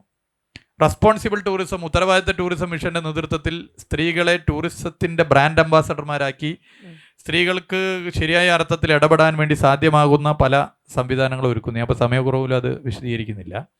അത് നമുക്ക് മാറ്റമായി കൊണ്ടുവരാൻ പറ്റണം. കേരളമാണ് ഇന്ത്യയിൽ സധൈര്യം ഏതൊരു സ്ത്രീക്കും ഒറ്റക്കും കൂട്ടായും ഒക്കെ യാത്ര ചെയ്യാൻ വേണ്ടി പറ്റുന്ന ഇടം എന്ന് പ്രഖ്യാപിക്കാൻ കേരളത്തിലെ ഓരോ പൗരനും സാധ്യമാകുന്ന നിലയിലേക്കുള്ള മാറ്റങ്ങൾ കൊണ്ടുവരാനാണ് ഉദ്ദേശിക്കുന്നത്. ഇപ്പോൾ നമ്മൾ നിൽക്കുന്ന ഈ കനകക്കുന്ന് ഭാവിയിൽ രാത്രി സ്ത്രീകൾക്കും കുട്ടികൾക്കും ഒറ്റക്കും കൂട്ടായും ഒക്കെ വരാൻ വേണ്ടി പറ്റുന്ന, സമയം ചെലവഴിക്കാൻ പറ്റുന്ന കേന്ദ്രമാക്കി മാറ്റാൻ പ്രത്യേക ഫണ്ട് അനുവദിച്ച് അതിൻ്റെ പ്രവൃത്തി നടക്കുന്നു എന്ന സന്തോഷ വിവരം കൂടി നിങ്ങളെ പ്രത്യേകം അറിയിക്കാൻ ഞാൻ ആഗ്രഹിക്കുന്നു. Thank you. ഞാൻ സ്ത്രീ എന്ന് പറയും മാത്രമല്ല, മറ്റുള്ള എല്ലാവർക്കും സേഫ്റ്റി സെക്യൂരിറ്റി പുരുഷന്മാർക്കും ഒക്കെ ആവശ്യമാണ്. ആ ചോദ്യത്തിൽ തന്നെ ഒരു സ്ത്രീ വിരുദ്ധതയുണ്ട്. സ്ത്രീകൾക്ക് എല്ലാവരെ പോലെ സമത്വമായി പോകാനൊക്കെ പറ്റുന്നവരാണ്. അതിന്റെ സൗകര്യം ഒരുക്കി കൊടുക്കുക. അതെ. ഏറ്റവും അധികം വിനോദസഞ്ചാരികൾ വരുന്നത് തമിഴ്നാട്ടിലേക്ക്, മഹാരാഷ്ട്രയിലേക്കാന്നൊരു ഡേറ്റ കാണണ്ടേ? അത് നമുക്ക് എപ്പോൾ മാറ്റാൻ പറ്റും? ശക്തമായി ഞാൻ അതിനെ എതിർക്കുന്നു. ഞാൻ ഇന്ന് ഇന്ത്യയിൽ ഏറ്റവും അധികം സഞ്ചാരികൾ വരുന്നത് സ്ഥലം കുറച്ചാണെങ്കിൽ അത് കേരളത്തിലാണ്. അതിൽ ഒരു കണക്കൊക്കെ തെറ്റായിരിക്കും. അത് കേരളത്തിലാണ്. പിന്നെ കേരളം ചെറിയ സ്റ്റേറ്റ് ആണ്. ആ ചെറിയ സ്റ്റേറ്റ് എന്നുള്ള പ്രശ്നം കേരളത്തിനുണ്ട്. എന്നാൽ ഈ പരിമിതിക്കകത്തൊക്കെ തന്നെ നമ്മളെടുത്ത് പരിശോധിച്ചാൽ ലോകപ്രസിദ്ധമായ ന്യൂയോർക്ക് ടൈംസ് പഠനം നടത്തി, സമയമെടുത്ത് പഠനം നടത്തി ലോകത്ത് കണ്ടിരിക്കേണ്ട 52 ടൂറിസ്റ്റ് കേന്ദ്രങ്ങളെ തിരഞ്ഞെടുത്തു. ഇന്ത്യയിൽ ഒരു പ്രദേശമാണ് ആ പട്ടികയിൽ, അത് നമ്മുടെ കേരളമാണ് എന്നുള്ളത് ഞാനിവിടെ ചൂണ്ടിക്കാട്ടാൻ ആഗ്രഹിക്കുകയാണ്. ടൈം മാഗസിൻ തിരഞ്ഞെടുത്തു. അപ്പോൾ കേരളം അങ്ങനെ മോശമൊന്നുമല്ല, കേരളം മുൻപന്തിയിൽ തന്നെയാണ്. ഒരു ടൂറിസ്റ്റ് സ്റ്റേറ്റായി നമുക്ക് മാറ്റാൻ പറ്റുന്ന ഇടമാണ് കേരളം. ഇപ്പോൾ ഗോവയിലേക്ക് പോകുന്ന ബീച്ച് ടൂറിസത്തിന്റെ സാധ്യതകൾ എന്തുകൊണ്ട് നമ്മുടെ ബീച്ചിലായിക്കൂടാ? ഞാൻ പറയുന്ന ഈ ചാവക്കാട്ടെ ഫ്ലോട്ടിംഗ് ബ്രിഡ്ജ് വിവാദത്തിന്റെ ഒക്കെ പിന്നിൽ മറ്റു പല ലോബികളുമുണ്ട്. കാരണം ഈ ചാവക്കാട് ഉൾപ്പെടെ ഈ കേരളത്തിലെ ബീച്ച് ടൂറിസം വളർന്നാൽ കേരളത്തിലുള്ളവർ ആദ്യം പുറത്തു പോകുന്ന നിർത്തി ഇവിടേക്ക് വരും, പുറത്തുള്ളവർ കേരളത്തിലേക്ക് വരും. അതിന്റെ ക്ഷീണം വരാൻ പോകുന്നത്, ഞാൻ ഒരു സ്റ്റേറ്റിന്റെയും പേര് പറയുന്നില്ല, മറ്റു ചില സ്റ്റേറ്റുകളാണ്. 3 അക്ഷരമുള്ള ഒരു ചെറിയ സ്റ്റേറ്റ് ഉൾപ്പെടെ ഉണ്ട്, പേര് പറയുന്നില്ല. അപ്പോ എന്തുകൊണ്ട് ഈ ഇത്തരം നെഗറ്റീവ് വാർത്തയുടെ പിന്നിൽ ആ ലോബികളായിക്കൂടാ? നമ്മൾ ചർച്ച ചെയ്യണ്ടേ? ആ ലോബികളാണ് എന്ന് വിശ്വസിക്കുന്ന ആളാണ് ഞാൻ. ചെറിയൊരു വീഴ്ച പോലും വലിയൊരു സംഭവമായി കാണും. വീഴ്ചയാണ്, തിരുത്തണം. പക്ഷേ ഇതാകെ കുഴപ്പമാണ് എന്ന് പറയുന്നതിന് പിന്നിലും ഇത്തരം ലോബികളുണ്ട്. അതുകൂടി നമ്മൾ കാണേണ്ടതുണ്ട്. താങ്കളുടെ വേറൊരു പുതിയ കാര്യം, ഡ്രോൺ ഫെസ്റ്റിവൽ ബേപ്പൂർ നടത്തിയത്, അതുമാതിരി വള്ളംകളി. ഇത് സത്യം പറഞ്ഞാൽ ഇപ്പം തെക്കോട്ടായിരുന്നു, അത് വള്ളംകളി നമ്മൾ വടക്കോട്ടേക്ക് ആക്കി. അപ്പോൾ ഇതിൻ്റെയൊക്കെ ഇങ്ങനെ ആൾക്കാരുടെ ഒരു എക്സ്പെക്ടേഷൻസ് എന്തായിരുന്നു? അതിൻ്റെ വലിയൊരു ചിന്ത. നമുക്കിപ്പോൾ ആലപ്പുഴയിലോ തെക്കൻ കേരളത്തിലോ നടത്തുന്നത് അതേപോലെ കോപ്പി കാറ്റായി വേറൊരു സ്ഥലത്ത് നമുക്ക് പറ്റിക്കൊള്ളുന്നില്ല. രണ്ടും വ്യത്യസ്തമാണ്. പക്ഷേ നമുക്ക് ചിലത് അങ്ങനെ ആവാം. ഇപ്പം ചാമ്പ്യൻസ് ബോട്ട് ലീഗ് വള്ളംകളി മലബാറിലേക്ക് കൂടി വ്യാപിപ്പിച്ചു. ഇപ്പോൾ എത്തി അത് തൃശ്ശൂർ, മലപ്പുറം, ചാലിയാറെത്തി, കോഴിക്കോടെത്തി, കണ്ണൂർ വരെ എത്തി, അഞ്ചരക്കണ്ടി പുഴ വരെ എത്തി. ഇനിയിപ്പോൾ കാസർകോട്ടെ കൂടി അടുത്തെത്തിക്കണം. ബേപ്പൂരിലിത് ഒരു പരീക്ഷണമായിരുന്നു. കോവിഡിന് ശേഷം 2021 എങ്ങനെ ഇതിനെ മറികടക്കും, റിവഞ്ച് ടൂറിസത്തിൻ്റെ നാളുകളാണ്, മറികടക്കുമെന്ന് ആലോചിച്ച് 2 സ്ഥലത്ത്, ആലപ്പുഴയിലും ബേപ്പൂരും, 2 വലിയ ഫെസ്റ്റുകൾ നടത്താൻ തീരുമാനിച്ചു. ആലപ്പുഴ അത് ഏറ്റെടുക്കുന്നതിൽ ചെറിയൊരു പ്രയാസം കാണിച്ചു. ജില്ലാ ഭരണകൂടത്തിന് തന്നെ ഒരു ഭയം ഉണ്ടായിരുന്നു, കോവിഡ് കഴിഞ്ഞു എന്താവും എന്നൊക്കെ. പക്ഷേ ഇപ്പുറത്ത് ബേപ്പൂർ, കോഴിക്കോട് അത് ഏറ്റെടുത്തു. ലക്ഷക്കണക്കിന് ആളുകളാണ് ഫസ്റ്റ് സീസണിൽ 2021 ഡിസംബറിൽ വന്നത്. 2022 സീസൺ 2 അതിലും ഗംഭീരമായി. 2023 ഡ്രോൺ ഷോ ഉണ്ടായി, കേരളത്തിൽ ആദ്യമായി ഡ്രോൺ ഷോ. ലക്ഷക്കണക്കിന് ആളുകൾ അവിടെ ഒരു ഫുഡ് ഫെസ്റ്റിവൽ നടത്തി. ഫുഡ് ഫെസ്റ്റിവലിന്റെ പ്രത്യേകത, ആ പ്രദേശത്തുള്ള ജനങ്ങൾ തന്നെ വീടുകളിൽ നിന്ന് ഭക്ഷണം ഉണ്ടാക്കി സ്റ്റോൾ ഇട്ട് ഇരുന്ന് ഭക്ഷണം. ആളുകൾ എല്ലാ കൊല്ലവും ഡിസംബർ ആയി കിട്ടാൻ വേണ്ടി കാത്തു. കുട്ടികൾ സന്തോഷം, എല്ലാവർക്കും സന്തോഷം. അവിടെയാണെങ്കിൽ പണ്ടൊരു വർഗീയ കലാപം നടന്ന സ്ഥലമാണ്. വർഗീയ കലാപത്തിൽ 2 ചേരികളായി നിന്നവർ ഇപ്പോൾ ബേപ്പൂർ വാട്ടർ ഫെസ്റ്റ് വിജയിപ്പിക്കാൻ ഒറ്റക്കെട്ടായി നിൽക്കുന്നു. അതാണ് മറ്റൊരു പ്രത്യേകത. അപ്പോൾ കൂട്ടായ്മകളെ എങ്ങനെയൊക്കെ നമുക്ക് വർദ്ധിപ്പിക്കാനാവും എന്നുള്ളത് ഏറ്റവും വലുതാണ്. കേരളത്തിലാകെ നമുക്ക് ഇത്തരം ഫെസ്റ്റുകൾ, കൂട്ടായ്മകളൊക്കെ സംഘടിപ്പിക്കണം. നമ്മൾ നേരിടുന്ന ഒരു പ്രശ്നം, നമുക്ക് ഇതിന് സമയം ചെലവഴിക്കാൻ പൊതു ഇടങ്ങളില്ല എന്നുള്ളതാണ്. ഒന്നാമത് നമ്മുടെ നാട്ടിൽ സ്ഥലം കുറവാണ്. ഒരു സ്ക്വയർ കിലോമീറ്ററിൽ 886 മനുഷ്യർ ജീവിക്കുന്ന ഇന്ത്യയിലെ ഏറ്റവും അധികം ജനസാന്ദ്രതയുള്ള സംസ്ഥാനമാണ്. ഈ വലിയ റോഡുകൾ എന്താണ് ഇവിടെ അത്ര ഇല്ലാത്തതെന്ന് പലപ്പോഴും നമ്മൾ ചോദിക്കാറുണ്ട്, ചർച്ച ചെയ്യാറുണ്ട്. ഇടയിൽ കൂടി ഒന്ന് PWD മിനിസ്ട്രി ഒന്ന് സഹായിക്കട്ടെ. ഞാൻ ഉത്തർപ്രദേശും ഗുജറാത്തൊക്കെ പോലെ ഇവിടെ ഡിസൈൻഡ് ആയിട്ടുള്ള വലിയ റോഡുകൾക്ക് സ്ഥലമില്ല. ഉള്ള റോഡ് തന്നെ ഉണ്ടാക്കണമെങ്കിൽ കെട്ടിടം പൊളിക്കണം, വീട് പൊളിക്കണം ഒക്കെ ഉള്ള പ്രശ്നമാണ്. പൊതു ഇടങ്ങളില്ല, ഗ്രൗണ്ടുകൾ നമുക്ക് നഷ്ടപ്പെട്ടുകൊണ്ടിരിക്കുക. അതിൻ്റെ ഭാഗമായിട്ട് കുട്ടികൾ പല തെറ്റായ പ്രവണതയും വരികയാണ്. പണ്ടൊക്കെ നമ്മൾ ചെറുപ്പത്തിൽ ആദ്യം രാവിലെ സ്കൂളില്ലെങ്കിൽ ഓടുക ഗ്രൗണ്ടിലേക്കാണ്, സ്കൂൾ ഉണ്ടെങ്കിൽ ഉച്ചയാവാൻ കാത്തിക്കുക ഗ്രൗണ്ടിൽ ഓടാൻ. ഇന്ന് നമ്മൾ ഗ്രൗണ്ടിലേക്ക് ഓടി അവിടെ തലമുട്ടിപ്പോവും, ബിൽഡിംഗാണ് വരുന്നത്. അപ്പം ഗ്രൗണ്ടുകളില്ല. ഒന്ന് പാട്ട് പാടാനും, ഒന്ന് സംസാരിക്കാനും, ഒന്ന് കളിക്കാനും, ഒരു കലാപ്രകടനം നടത്താനും പൊതു ഇടമില്ല. അതാ ഞാൻ പറഞ്ഞ ഫറൂഖ് ബ്രിഡ്ജിൻ്റെ ആ പാർക്ക്, ആ പ്രദേശത്തുള്ള കലാകാരന്മാർ ഓരോ ശനി ഞായർ അവിടെ വന്ന് ബുക്ക് ചെയ്യണം. ഇന്ന് ഞങ്ങളുടെ കലാപരിപാടി 6 ആഴ്ചക്കുള്ള ഡേറ്റ് ബുക്കിംഗ് കഴിഞ്ഞു. മാർച്ച് മാസം അവസാനം വരെ ബുക്കിംഗ് കഴിഞ്ഞു. അപ്പം സ്ഥലമുണ്ടെങ്കിൽ ആളുകൾ വരും, പാട്ട് പാടും, ഡാൻസ് കളിക്കും. അങ്ങനെയുള്ള സ്ഥലമില്ല, സ്ഥലം ഉണ്ടാക്കണം. അപ്പോൾ അതുപോലെ ഫെസ്റ്റുകളും സ്ഥലങ്ങളും ഉണ്ടാക്കണം. അതിന് നമുക്ക് ഇടപെടൽ നടത്തേണ്ടതുണ്ട്. റെസ്പോൺസിബിൾ ടൂറിസത്തിനെ കുറിച്ച് പറയുമ്പോൾ നമ്മൾ സസ്റ്റൈനബിലിറ്റിയെ കുറിച്ച് സംസാരിക്കണമല്ലോ. ഇതാണ് ലാസ്റ്റ് ക്വസ്റ്റ്യൻ. അത് കഴിഞ്ഞാൽ എന്നാ ശരി, ആ ക്വസ്റ്റ്യൻ പിന്നെ ആവാം. ഈ ക്വസ്റ്റ്യൻ ചോദിക്കട്ടെ, താങ്കളുടെ ഒരു ദിവസം എങ്ങനെയാണ്? രാവിലെ പേപ്പറൊക്കെ വായിച്ച് വീട്ടിലെ എല്ലാവരെയും പറ്റി വിശേഷങ്ങൾ പേപ്പറിലുണ്ടാവുമല്ലോ, അത് കഴിഞ്ഞ് പിന്നെ താങ്കൾ ഓഫീസിൽ കുറച്ചായിട്ട് നന്നായിട്ട് വന്നുകൊണ്ടിരിക്കുക. അത് കഴിഞ്ഞ് വീട്ടിൽ നിന്ന് അങ്ങോട്ട് പുറത്തേക്ക് പോയി ഓഫീസിലെത്തിക്കും. ഞാൻ ഒരു ദിവസം എങ്ങനെയാണ്? ദിനപത്രം പറഞ്ഞു. ദിനപത്രത്തിന്റെ ബഹുമാനപ്പെട്ട മുതലാളി നമ്മളെ ശ്രീ നിതീഷ് ഇവിടെ വന്നിട്ടുണ്ട്. ഞാൻ സത്യമായിട്ട് പറയാം, ഈ രാഷ്ട്രീയ പ്രവർത്തനം, ഈ നെഗറ്റീവ് വാർത്തകളെ വളരെ ചിരിച്ചുകൊണ്ട് നേരിടാനുള്ള വല്ലാത്തൊരു അനുഭവം കരുത്തും നൽകിയിട്ടുണ്ട്. അതുകൊണ്ട് ഒരു പ്രശ്നവും ഇപ്പോൾ ഇത്തരം വാർത്തകളില്ല. രണ്ടാമതൊരു പ്രശ്നം, പൊതുവേ ആളുകളിൽ പത്രം വായന കുറഞ്ഞു വരുന്നു എന്നുള്ളത് ഞാനൊന്ന് ശ്രദ്ധപ്പെടുത്തുകയാണ്. അത് ഒരു പ്രശ്നമായിട്ട് മാറുക. ഒന്നാമത് പലതും വായിച്ചാൽ തന്നെ അത് ഇന്ന പത്രം എഴുതിയല്ലേ, അത്ര ഇറക്കിയാൽ മതി എന്ന് ജനങ്ങൾ ചിന്തിക്കാൻ തുടങ്ങി എന്നുള്ളതാണ് അതിൻ്റെ ഒരു പ്രശ്നം. രണ്ട്, നമ്മുടെ കയ്യിലൊക്കെ ഇപ്പോൾ ഈ മൊബൈൽ ഫോൺ ഉണ്ടല്ലോ, നിപ്പിൽ നമുക്ക് ഓരോരുത്തർക്കും മാധ്യമ പ്രവർത്തകരാകാൻ വേണ്ടി പറ്റും. അപ്പോൾ ഒരു ദിനപത്രത്തിൻ്റെ നുണയെ പൊളിച്ചെടുക്കാൻ ഒരു വ്യക്തിക്ക് പറ്റും. ഒരു ദിനപത്രം ആ നുണ സൃഷ്ടിക്കുന്നത് ആയിരക്കണക്കിന് ജീവനക്കാരെയും മറ്റ് സംവിധാനങ്ങളെയും വെച്ചാണെങ്കിൽ ഒന്നും അറിയാത്തൊരു പാവം ഒറ്റ ഫോട്ടോ കൊണ്ട് ഒരു വീഡിയോ കൊണ്ട് ആ നുണ ഫ്ലാറ്റാകും. ചാവക്കാട് ഫ്ലോട്ടിംഗ് ബ്രിഡ്ജ് ഫ്ലാറ്റാക്കിയാൽ മതി. അപ്പോൾ അങ്ങനെയുള്ളൊരു ലോകത്താണ് നമ്മൾ ജീവിക്കുന്നത്. അത് എനിക്ക് വലിയൊരു ആത്മവിശ്വാസമാണ് നൽകുന്നത്. അതുകൊണ്ട് പത്രം ഡെയിലി നോക്കുമ്പോൾ നല്ല നല്ല ചിത്രങ്ങളും നല്ല നല്ല വാർത്തകളും കാണുമ്പോൾ ഒരു പതർച്ചയും ഇല്ലാതെ നിൽക്കാൻ പറ്റുന്നു എന്നുള്ളത് പ്രധാനമാണ്. അതുകൊണ്ട് ഇപ്പോൾ വേറൊരു കാര്യം കൂടി പറഞ്ഞുതരാം. ഞാൻ ഏറ്റവും അധികം വായിക്കുന്ന പത്രം ദേശാഭിമാനി ദിനപത്രം. കാരണം കുറേ കൂടി സത്യം അതിലുണ്ട് എന്ന് വിശ്വസിക്കുകയാണ്. അപ്പോൾ അധികം സമയം ചെലവഴിക്കുന്നത് ദേശാഭിമാനി ദിനപത്രം വായിക്കാനാണ്. സമയം കുറച്ചധികം ചെലവഴിക്കുക. അതിനു മുമ്പ് ഞാൻ മറ്റെല്ലാ പത്രവും വായിച്ച് അവസാനമാണ് ദേശാഭിമാനി വായിക്കുക. സമാധാനം. അപ്പോൾ ഒരു ക്ലാരിറ്റി കിട്ടും. അങ്ങനെ ദേശാഭിമാനി ദിനപത്രം വായിച്ച് രാവിലെ മറ്റ് വ്യായാമമൊക്കെ കഴിഞ്ഞ് ഇറങ്ങിയാണ്. പിന്നെ രാത്രി ആവുന്ന ഓർമ്മ വരും. ഓട്ടാണ്. ചെസ് കളി ഇല്ല. അപ്പോൾ ചെസ് കളിക്കാൻ നേരം കിട്ടില്ല. അതാ പ്രശ്നം. അപ്പോൾ ഈ വെസ്റ്റ് ഞാനൊരു ഓഡിയൻസിന് കൊടുക്കുകയാണ് ക്വസ്റ്റ്യൻസ്. മിനിസ്റ്ററോട് ചോദ്യം. താങ്കൾ ഈ മിനിസ്റ്റർ ആയപ്പം തൊട്ട് I M watching the ideas you are bringing and they were interesting ideas, പക്ഷേ അത് ഇവിടെ I'm not trying to be negative, or neither am I a lobby of another state or of another political party or anything. This is my observation as someone who travels a lot. താങ്കൾ ഈ caravan tourism എന്ന് പറഞ്ഞു. നമ്മുടെ ഇടവഴി കൂടെ നമ്മുടെ ചെറിയ വണ്ടികളൊന്നും ഓടുന്നില്ല. അപ്പോൾ അതിൻ്റെ ഇടയ്ക്കൂടെ ഈ വലിയ വലിയ കാരവാൻസ് എങ്ങനെ ഓടും? അതെനിക്കൊരു ക്വസ്റ്റ്യൻ വന്നു. പിന്നെ താങ്കൾ പറയുന്നു ഈ ഗ്ലാസ് ബ്രിഡ്ജ്. ഞാൻ ലോകം ട്രാവൽ ചെയ്ത ഒരാളാണ്. ഞാൻ ഗ്ലാസ് ബ്രിഡ്ജ് ഗോഷ്ഠികൾ ഒക്കെ നല്ല. If I go to Japan, I go to see what their culture is. If I go to Sri Lanka, ഞാൻ ഇപ്പോൾ ശ്രീലങ്ക പോയിട്ട് വന്ന 2 ആഴ്ച, എക്സലൻറ്റ് സൂപ്പർലേറ്റീവ്ലി എക്സലൻറ്റ് റോഡ്സ് ഉണ്ട് അവർക്ക്. അവിടെ ഞാൻ ബുദ്ധിസം ട്രെയിൻ ചെയ്തത്. ആൻഡ് ഇറ്റ് ഈസ് അവരെ ലോക്കൽ എൻകറേജ് ചെയ്ത് അവർ ഹോം സ്റ്റേസ് ചെയ്ത് അവരെ ലോക്കൽ ഓട്ടോറിക്ഷ ഡ്രൈവേഴ്സ് നമ്മളെ കൊണ്ടുപോകും. അവർ ഇക്കണോമിക്കലി ഇപ്പം വളരെ കുഴപ്പത്തില്ല. അന്ന് പോലും I had a lovely time. It was very safe. നിങ്ങൾ സേഫ്റ്റിയുടെ കാര്യം ചോദിച്ചു. I travelled as a woman. I was very safe.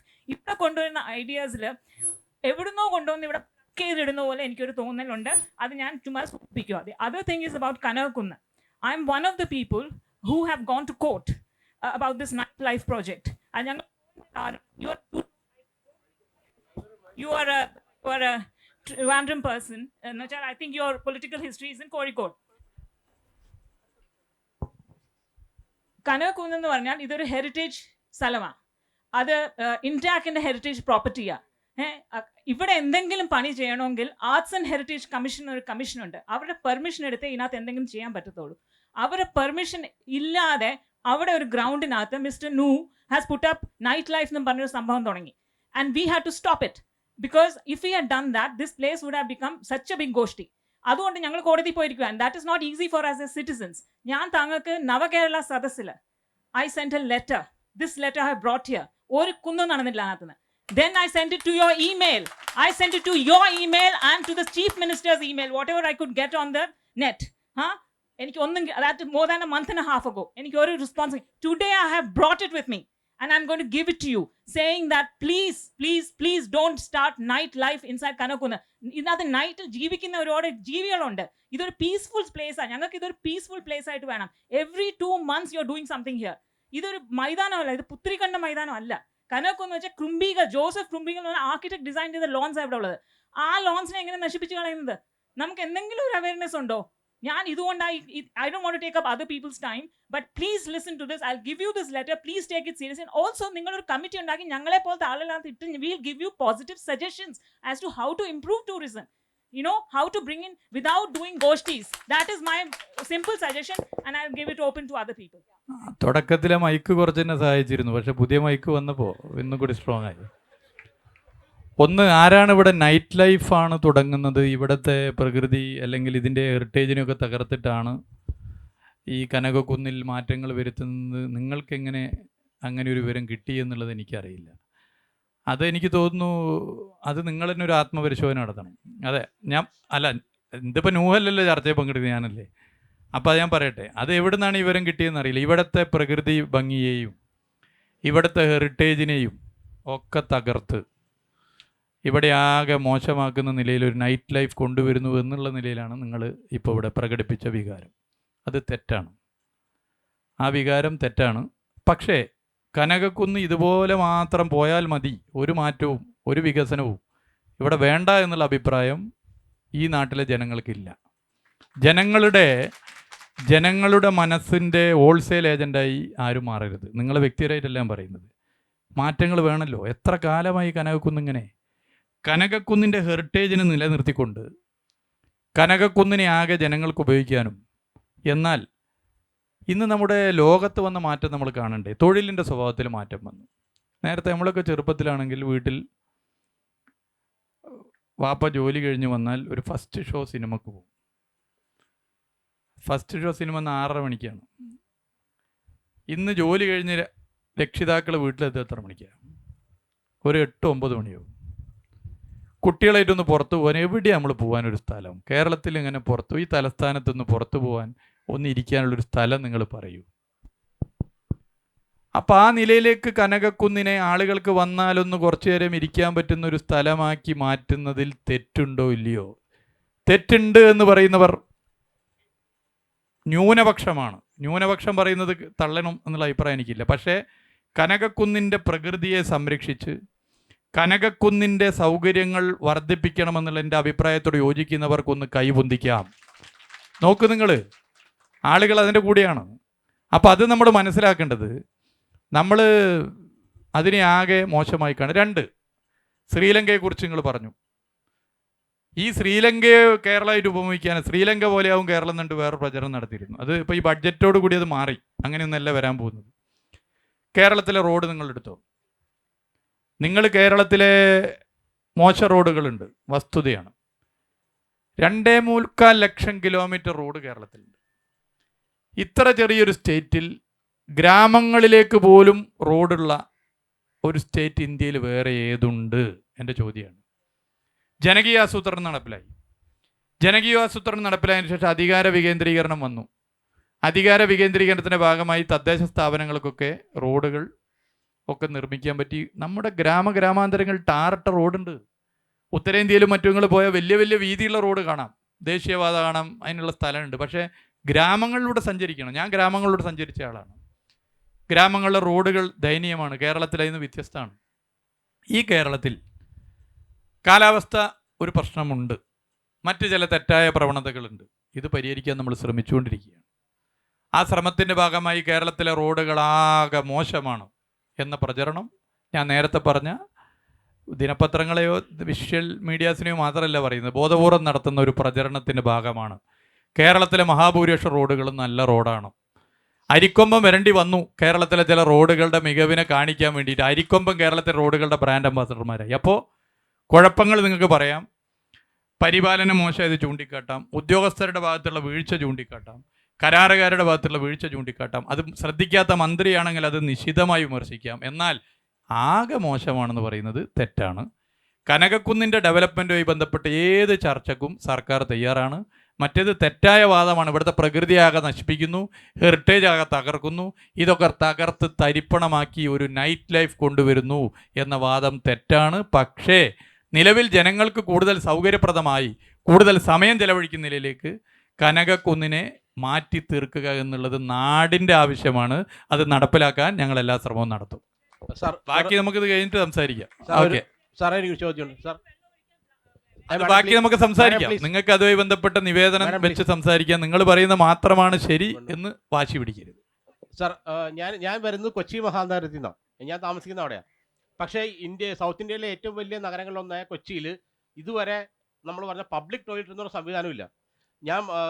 ഞാൻ കഴിഞ്ഞ ദിവസം ഞാൻ മറൈൻഡ്രയിൽ ഞാൻ എൻ്റെ സുഹൃത്തുക്കളോട് നിൽക്കുമ്പോൾ എനിക്ക് തോന്നുന്നത് ഈസ്റ്റേൺ യൂറോപ്പിൽ നിന്ന് ടൂറിസ്റ്റുകളാണ്. അപ്പോൾ അവർ 2 ലേഡീസ് അവർ വന്നിട്ട് ചോദിക്കുകയാണ് പബ്ലിക് ടോയ്ലറ്റ്സ് എവിടെയാണ്. അപ്പോൾ ഞാൻ പറഞ്ഞു അവിടെ നമ്മുടെ പാർക്കിൽ, സുഭാഷ് പാർക്കിൽ കാണുന്നു. പക്ഷേ 6 മണി കഴിഞ്ഞപ്പോഴത്തെ അവിടെ പബ്ലിക് ടോയ്ലറ്റ് അടച്ചുപോയി. കാരണം കൊച്ചി മഹാനഗരത്തിന്റെ അവസ്ഥ ഇഷ്ടംപോലെ ടൂറിസ്റ്റുകൾ നെടുമ്പാശ്ശേരിയിൽ വന്നിറങ്ങിയിട്ട് ഇവിടെ വരുമ്പോൾ നമുക്ക് ഉണ്ടാകുന്ന എനിക്ക് തോന്നുന്നു മൊത്തം നഗരം എടുത്തു കഴിഞ്ഞാൽ ഒരു 4 പബ്ലിക് ടോയ്ലറ്റ് അതുപോലും ഇല്ല കൊച്ചി മഹാനഗരത്തിൽ. അത് അപ്പോൾ അത്തരം വിഷയങ്ങൾ വളരെ അടിയന്തരമായിട്ട് പരിഗണിക്കേണ്ട കാര്യമാണ്. രണ്ടാമത്തെ കാര്യം എന്ന് പറയുന്നത് ഇപ്പോൾ നമ്മൾ ടൂറിസ്റ്റ് ഏരിയ വളരെ കൺജസ്റ്റഡ് ആവുന്നത്. മൂന്നാറിൽ നമ്മൾ പോയാൽ അറിയാം, ഒരു ഞായറാഴ്ച സാറ്റർഡേ ഈവനിങ് നമ്മൾ ചെന്ന് കഴിഞ്ഞാൽ അങ്ങോട്ട് അടുക്കാൻ പറ്റൂല. കാരണം ഒന്നാമത് അപ്പം നമ്മൾ പറഞ്ഞാൽ ഈ സാറ് പറഞ്ഞല്ലോ LSTD തദ്ദേശ സ്വയംഭരണ വകുപ്പ്, ആ വകുപ്പ് തദ്ദേശ സ്ഥാപനങ്ങൾ മുൻകൈ എടുത്ത് ഈ ടൂറിസ്റ്റ് ഏരിയാസ് നമ്മുടെ ഡെസ്റ്റിനേഷൻസ് ഡെവലപ്പ് ചെയ്യാൻ അവർക്കേ പറ്റുള്ളൂ അടിസ്ഥാനപരമായിട്ട്. കാരണം ഭൂമിയും കെട്ടിടങ്ങളും അല്ലെങ്കിൽ ആ പ്രദേശം എല്ലാം അവരുടെ കയ്യിലാണ്. അപ്പോൾ നമ്മളിപ്പോൾ മൂന്നാറിലാണെങ്കിലും മറ്റെവിടെയെങ്കിലും അടിസ്ഥാനപരം നമ്മൾ PWDയെക്കാളും ടൂറിസ്റ്റിനെക്കാളും ആ പെർട്ടിക്കുലർ ഡെസ്റ്റിനേഷൻ ഡെവലപ്പ് ചെയ്യണമെങ്കിൽ അവിടുത്തെ തദ്ദേശ സ്വയംഭരണ വകുപ്പ് വിചാരിക്കണം. പക്ഷേ അൺഫോർച്ചുനേറ്റ്ലി നമ്മളിപ്പോഴും പറയുന്നുണ്ട് കേരളത്തിൽ രാഷ്ട്രീയക്കാരെല്ലാം നെഗറ്റീവ് എപ്പോഴും ഉദ്യോഗസ്ഥരാണ്. ഒരു ഉദ്യോഗസ്ഥനും ഒരു ബിസിനസ്സോ ഒരു സാധനം ഡെവലപ്പ് ചെയ്യണമെന്ന് ആഗ്രഹമില്ല. അന്ന് രാഷ്ട്രീയക്കാർ ഏത് പാർട്ടി ആയിക്കോട്ടെ, അത് CPM കോൺഗ്രസ് ആരായിക്കോട്ടെ, അവർ ആഗ്രഹിക്കുന്നുണ്ട്, അവർ ഭരിക്കുന്ന സ്ഥാപനങ്ങൾ ആഗ്രഹിക്കും. പക്ഷേ ഉദ്യോഗസ്ഥർ ഒരിക്കലും ഒരു ഉദ്യോഗസ്ഥനും, ഞാനത് എൻ്റെ എല്ലാ ടൂറിസ്റ്റ് ഡെസ്റ്റിനേഷൻ പോയാലുള്ള ഞാനൊരു മാധ്യമപ്രവർത്തനം നിലയ്ക്ക് ഒരു ഉദ്യോഗസ്ഥനും ആഗ്രഹിക്കുന്നില്ല. അപ്പോൾ സാറ് പറഞ്ഞ പോലെ ഹെർക്കുലിയൻ ടാസ്ക്കാണ് ഇവരെ കൊണ്ടൊന്നൊരു PWD റെസ്റ്റ് ഹൗസ് ഒന്ന് ആ ഒരു മോഡലേഷനിലേക്ക് കൊണ്ടുവരാന്നുള്ളത്. ഏറ്റവും പ്രധാനപ്പെട്ട കാര്യം അത് തന്നെ.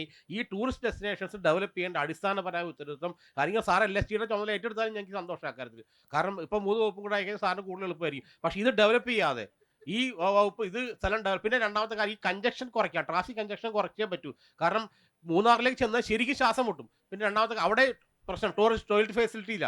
മൂന്നാറിൽ കഷ്ടപ്പെട്ടാണ് ആൾക്കാർ ടോയ്ലറ്റ് അന്വേഷിച്ച് പോകുന്നത്. നമ്മൾ റൂമിൽ നിന്ന് പുറത്തിറങ്ങി ഒരു 2 കിലോമീറ്റർ സ്ഥലത്ത് കാണാൻ പോയി കഴിഞ്ഞാൽ ഒന്ന് മൂത്രം ഒഴിക്കണമെങ്കിൽ പ്രത്യേകിച്ച് സ്ത്രീകൾക്ക് വളരെ ബുദ്ധിമുട്ടാണ്. അപ്പോൾ അതുകൊണ്ട് ഈ ടൂറിസ്റ്റ് ഏരിയ ഡെസ്റ്റിനേഷൻ ഡെവലപ്പ് ചെയ്യാനും ഈ കൺഫറൻസ് സ്റ്റേഷൻ കൊണ്ടുവരാനും ഇതിനെല്ലാത്തിനും കൃത്യമായിട്ടുള്ളൊരു ഏകോപനം ഈ വകുപ്പുകളുടെ ഭാഗത്തും ഉണ്ടാകണം. പിന്നെ നമ്മൾ ക്രമസമാധാനത്തിൻ്റെ കാര്യം മാഡം പറഞ്ഞ പോലെ അതൊരു പ്രശ്നം തന്നെയാണ്. കാരണം വെച്ചാൽ വൈകിട്ടൊക്കെ ഇപ്പോൾ ഞാൻ അത്യാവശ്യം മദ്യപിക്കുന്ന ആളാണ്. ഞാൻ എൻ്റെ സുഹൃത്തിനായിട്ട് പോയിട്ട് മൂന്നാർ വെച്ച് തന്നെ അപ്പോഴത്തേക്ക് അവിടെ ഭയങ്കര പ്രശ്നമായിട്ട് വരുന്ന ഫാമിലീസൊക്കെ തിരിച്ചു പോകുന്ന ഒരു അവസ്ഥയിൽ ഒരു ദിവസം വൈകിട്ട്. അപ്പോൾ നോക്കിയപ്പോൾ എന്ന് വെച്ചാൽ ഇവരുടെ പുറത്തെ അപ്പോൾ ആകെ ഒരു പോലീസുകാരനെ ആരോ വിളിച്ചു വരുത്തി അവിടെ നിന്ന് ഒരാൾ, സത്യം ഞാൻ വിളിച്ചു വരുത്തി അയാൾ മറ്റേ വയർലെസ്സിലൊക്കെ പറഞ്ഞു ഒരു 1.25 മണിക്കൂർ കഴിഞ്ഞിട്ടാണ് വേറെ 2-3 പോലീസുകാർ വണ്ടി ഒരു ബൈക്കിന് ഒരു ഇതായിട്ട് എന്തി പിന്നെ അവിടെ നിന്ന് സെറ്റിൽ. അപ്പോൾ ഒരു 3-3.5 മണിക്കൂർ അവർ തിരിച്ചു പോവുകയും ചെയ്തു. അപ്പോൾ ഒറ്റപ്പെട്ട സംഭവം ആയിരിക്കാം, ഞാൻ അത്ര പറയുന്നു. ഒരു ചോദ്യം കൂടി ആൾക്കാർക്ക് കൊടുക്കാനുണ്ട്. അപ്പോൾ ഇതിൽ ചിലത് വളരെ ന്യായമായ കാര്യമാണ്, പോസിറ്റീവ് എടുക്കുന്നു. അത് ഞാൻ തുടക്കത്തിൽ പറഞ്ഞിരുന്നു, ബാത്റൂം സൗകര്യങ്ങൾ വർദ്ധിപ്പിക്കൽ അനിവാര്യമാണ്. സർക്കാർ തന്നെ അതിന് ഇടപെടൽ നടത്തുന്നുണ്ട്. അതിന് പുറമെ ഇപ്പോൾ പൊതുമരാമത്ത് വകുപ്പിൻ്റെ ചില സ്ഥലങ്ങളിൽ ഈ സൗകര്യങ്ങൾ വരാൻ വേണ്ടി പോകുന്നു. റെസ്റ്റ് ഹൗസുകൾ ഇതിനു വേണ്ടി ഉപയോഗപ്പെടുത്താൻ വേണ്ടി പോകുന്നു. മറ്റേ പോലീസിങ്ങിൻ്റെ കാര്യം ഇപ്പോൾ ഞാനൊരു ഉദാഹരണം പറഞ്ഞു. അപ്പോൾ വാഗമണിലെ ഗ്ലാസ് ബ്രിഡ്ജ് ഗോഷ്ഠി എന്നാണ് ഇവിടെ പറഞ്ഞത്. അത് ജനങ്ങളാണ് തീരുമാനിക്കേണ്ടത്. ഇതൊക്കെ ഗോഷ്ഠിയാണോ അതോ കേരളം മുരടിച്ചു പോയി ഇങ്ങനത്തെ ഒരു സാധനവും വേണ്ട എന്നുള്ള അവസ്ഥയാണോ ജനങ്ങളാണ് തീരുമാനിക്കേണ്ടത്. ഗ്ലാസ് ബ്രിഡ്ജിൽ ഞാൻ പോയപ്പോൾ ഒരു ബാത്റൂം സൗകര്യമില്ല. അവിടെ തന്നെ ഞങ്ങൾ ഉദ്യോഗസ്ഥരെ വിളിച്ച് കർക്കശമായി പറഞ്ഞു ഇത് നടപ്പിലാക്കുന്ന സ്വകാര്യ മേഖലയുള്ളവരോട് ബാത്റൂം നിർബന്ധമായിട്ട് വേണം. അപ്പോൾ അവിടെ ബാത്റൂം വന്നു.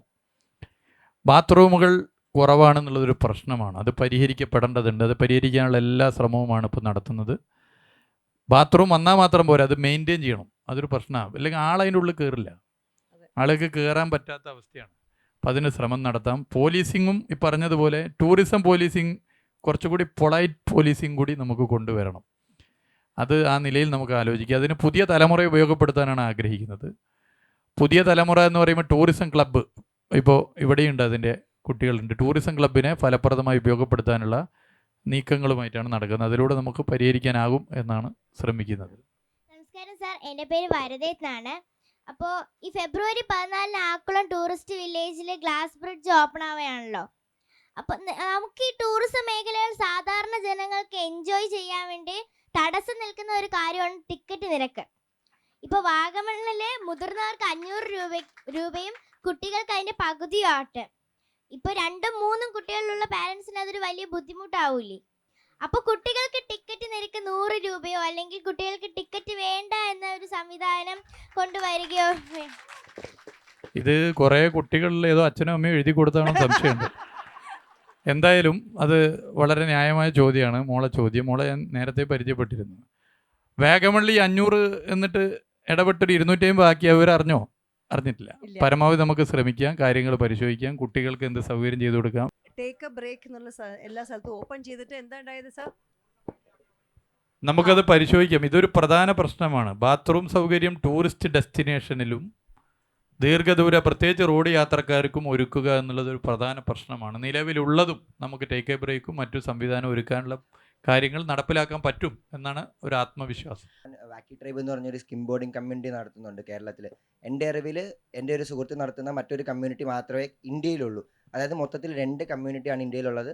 അത് 2 എണ്ണവും കേരളത്തിൽ നിന്നാണുള്ളത്. അപ്പം നമ്മളുടെ ഈ കമ്മ്യൂണിറ്റിയെ എന്തെങ്കിലും പ്രൊമോട്ട് ചെയ്യാനായിട്ട് കേരള ടൂറിസത്തിന് എന്തെങ്കിലും സാധിക്കുമോ, അല്ലെങ്കിൽ ഈ ഇരിക്കുന്ന ഇത്രയും പേർക്ക് സ്കിം ബോർഡിംഗ് എന്താണെന്ന് പോലും അറിയുമോ എന്ന് കൂടി എനിക്കറിയില്ല. ഈ ഒരു അവസരത്തിൽ എനിക്കിങ്ങനെ സംസാരിക്കാൻ പറ്റിയതിൽ എനിക്കൊരു സന്തോഷമുണ്ട്. അപ്പോൾ അതിനെന്തെങ്കിലും ചെയ്യാൻ പറ്റുമെന്ന് അറിയാൻ വേണ്ടിയിട്ടായിരുന്നു. തീർച്ചയായിട്ടും അത് നമുക്ക് അതിൻ്റെ സ്റ്റെപ്പ് എടുക്കാം. നമുക്കത് ഈ നിങ്ങളുടെ ഇതിൻ്റെ ഭാഗമായി തന്നെ നമുക്ക് ഒരു തീരുമാനമായി പ്രത്യേകം നിങ്ങളായിട്ട് ഒരു ഡിസ്കഷൻ നടത്താം. സാർ ഈ റെസ്റ്റ് ഹൗസുകൾ ഓൺലൈൻ ബുക്കിംഗ് കൊണ്ടുവന്നതിന് വളരെയധികം അനുമോദനം തരുന്നു. ഞാനും എൻ്റെ ഫാമിലി അതിൻ്റെ ഒരു ബെനിഫിഷ്യർസാണ്. തുടക്കം മുതൽ ഞങ്ങൾ യാത്ര ചെയ്തിട്ടുണ്ട്. ഒരു പക്ഷേ കേരളത്തിൽ ഏറ്റവും കൂടുതൽ യാത്ര ചെയ്തിട്ടൊരു ഫാമിലി ഞങ്ങളായിരിക്കും. അപ്പോൾ ഏറ്റവും കൂടുതൽ സംഭാവന നിങ്ങളുടെ ഡിപ്പാർട്ട്മെൻറ്റ് തന്നത് ഞങ്ങളാണ്. അപ്പോൾ എപ്പോഴും ഞാനിവിടെ റെസ്റ്റ് ഹൗസിലാണ് താമസിക്കുന്നത്. അച്ചൻകോവിൽ മുതൽ എല്ലായിടത്തും താമസിച്ചിട്ടുണ്ട്. പക്ഷേ എനിക്ക് ഇതിനകത്തൊരു കാര്യം പറയാനുള്ളത്, ആദ്യം ശരിയാണ്, ആദ്യം ഈ ജീവനക്കാരുടെ മനോഭാവം വളരെ നെഗറ്റീവായിരുന്നു. ഇടുക്കി പൈനാവിനടുത്തുള്ള ഗസ്റ്റ് ഹൗസ് എന്നെയും ഭാര്യയൊക്കെ പൂട്ടിയിട്ടിട്ട് അവർ പോയിട്ടുണ്ട് മുമ്പ്. അങ്ങനെയൊക്കെയുള്ള സംവിധാനമുണ്ട്. പക്ഷേ ഇപ്പോൾ ഒരുപാട് മാറി വരുന്നുണ്ട്, നല്ലതാണ്. പക്ഷേ എനിക്കൊരു നല്ല സജഷൻ ഉള്ളത്, ഈ റെസ്റ്റ് ഹൗസുകളിൽ മറ്റേ മേക്ക് മൈ ട്രിപ്പിലൊക്കെ ഉള്ളതുപോലെ നമുക്ക് അഭിപ്രായം രേഖപ്പെടുത്താനുള്ള ഒരു ആ സൈറ്റിൽ തന്നെ അതിനുള്ളൊരു ഓപ്ഷൻ കൂടി തന്നാൽ തീർച്ചയായിട്ടും അത് വളരെ ഉപകാരപ്രദവും നമുക്ക് റേറ്റിംഗ് കിട്ടിയും വളരെ നല്ലതായിരിക്കും. അങ്ങനെ കൂടി ചെയ്യണം.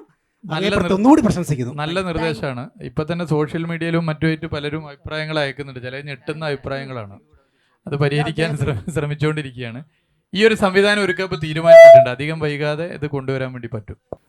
ഈ ഫുഡ് ടൂറിസം ഇപ്പം മറ്റുള്ള സ്റ്റേറ്റിലൊക്കെ ഫുഡ് ടൂറിസം എന്ന് പറയുന്ന തന്നെ ഗവൺമെൻറ് നല്ലോണം പ്രൊമോട്ട് ചെയ്യുന്നുണ്ട്. അത് ഫുഡ് ടൂറിസം തന്നെ പ്രത്യേകിച്ച് കോഴിക്കോട് രാവിലെ ഇപ്പോൾ വന്ദേ ഭാരത് വന്നതിന് ശേഷം ഉച്ചയ്ക്ക് നല്ലൊരു ജനക്കൂട്ടം വരുന്നുണ്ട്. അതിൻ്റെ റീസൺ എന്താ വെച്ചാൽ ഡെസ്റ്റിനേഷൻ, അതായത് ഫുഡ് ഡെസ്റ്റിനേഷനായി കാലിക്കറ്റിലേക്ക് ഒരുപാട് ആളുകൾ വരുന്നുണ്ട്. തിരിച്ച് വന്ദേ ഭാരത്തിൽ തിരിച്ച് പോകുന്നുണ്ട്.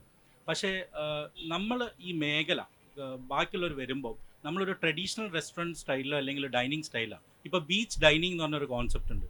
ഇപ്പോൾ വൈകുന്നേരം ആകുമ്പോൾ ഈ ഫാമിലി, ഇപ്പം തിരുവനന്തപുരത്ത് ഇങ്ങനത്തെ സ്ഥലമായിരിക്കും, കോഴിക്കോടങ്ങാടി എന്ന് പറയുന്നത് ഏറ്റവും കൂടുതൽ എന്താ പറയുക ബീച്ചുള്ള സ്ഥലം.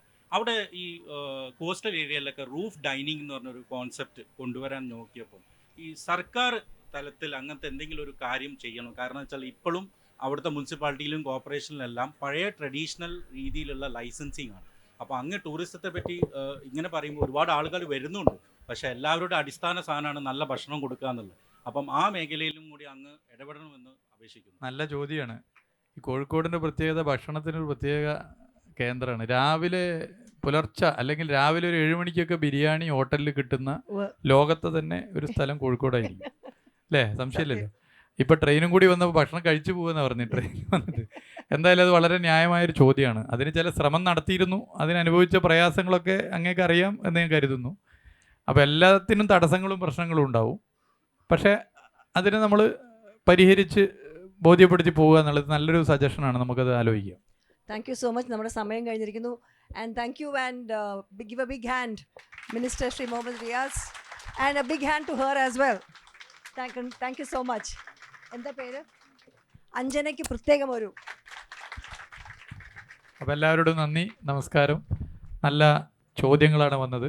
ആരും വ്യക്തിപരമായിട്ട് എടുക്കേണ്ടതില്ല. എന്തെങ്കിലും മനസ്സിൽ പ്രയാസം അനുഭവിച്ചാൽ കരുതണ്ട. ഇത് ഒരു യുദ്ധമല്ല, ഒരു സ്നേഹ സംവാദമാണ്.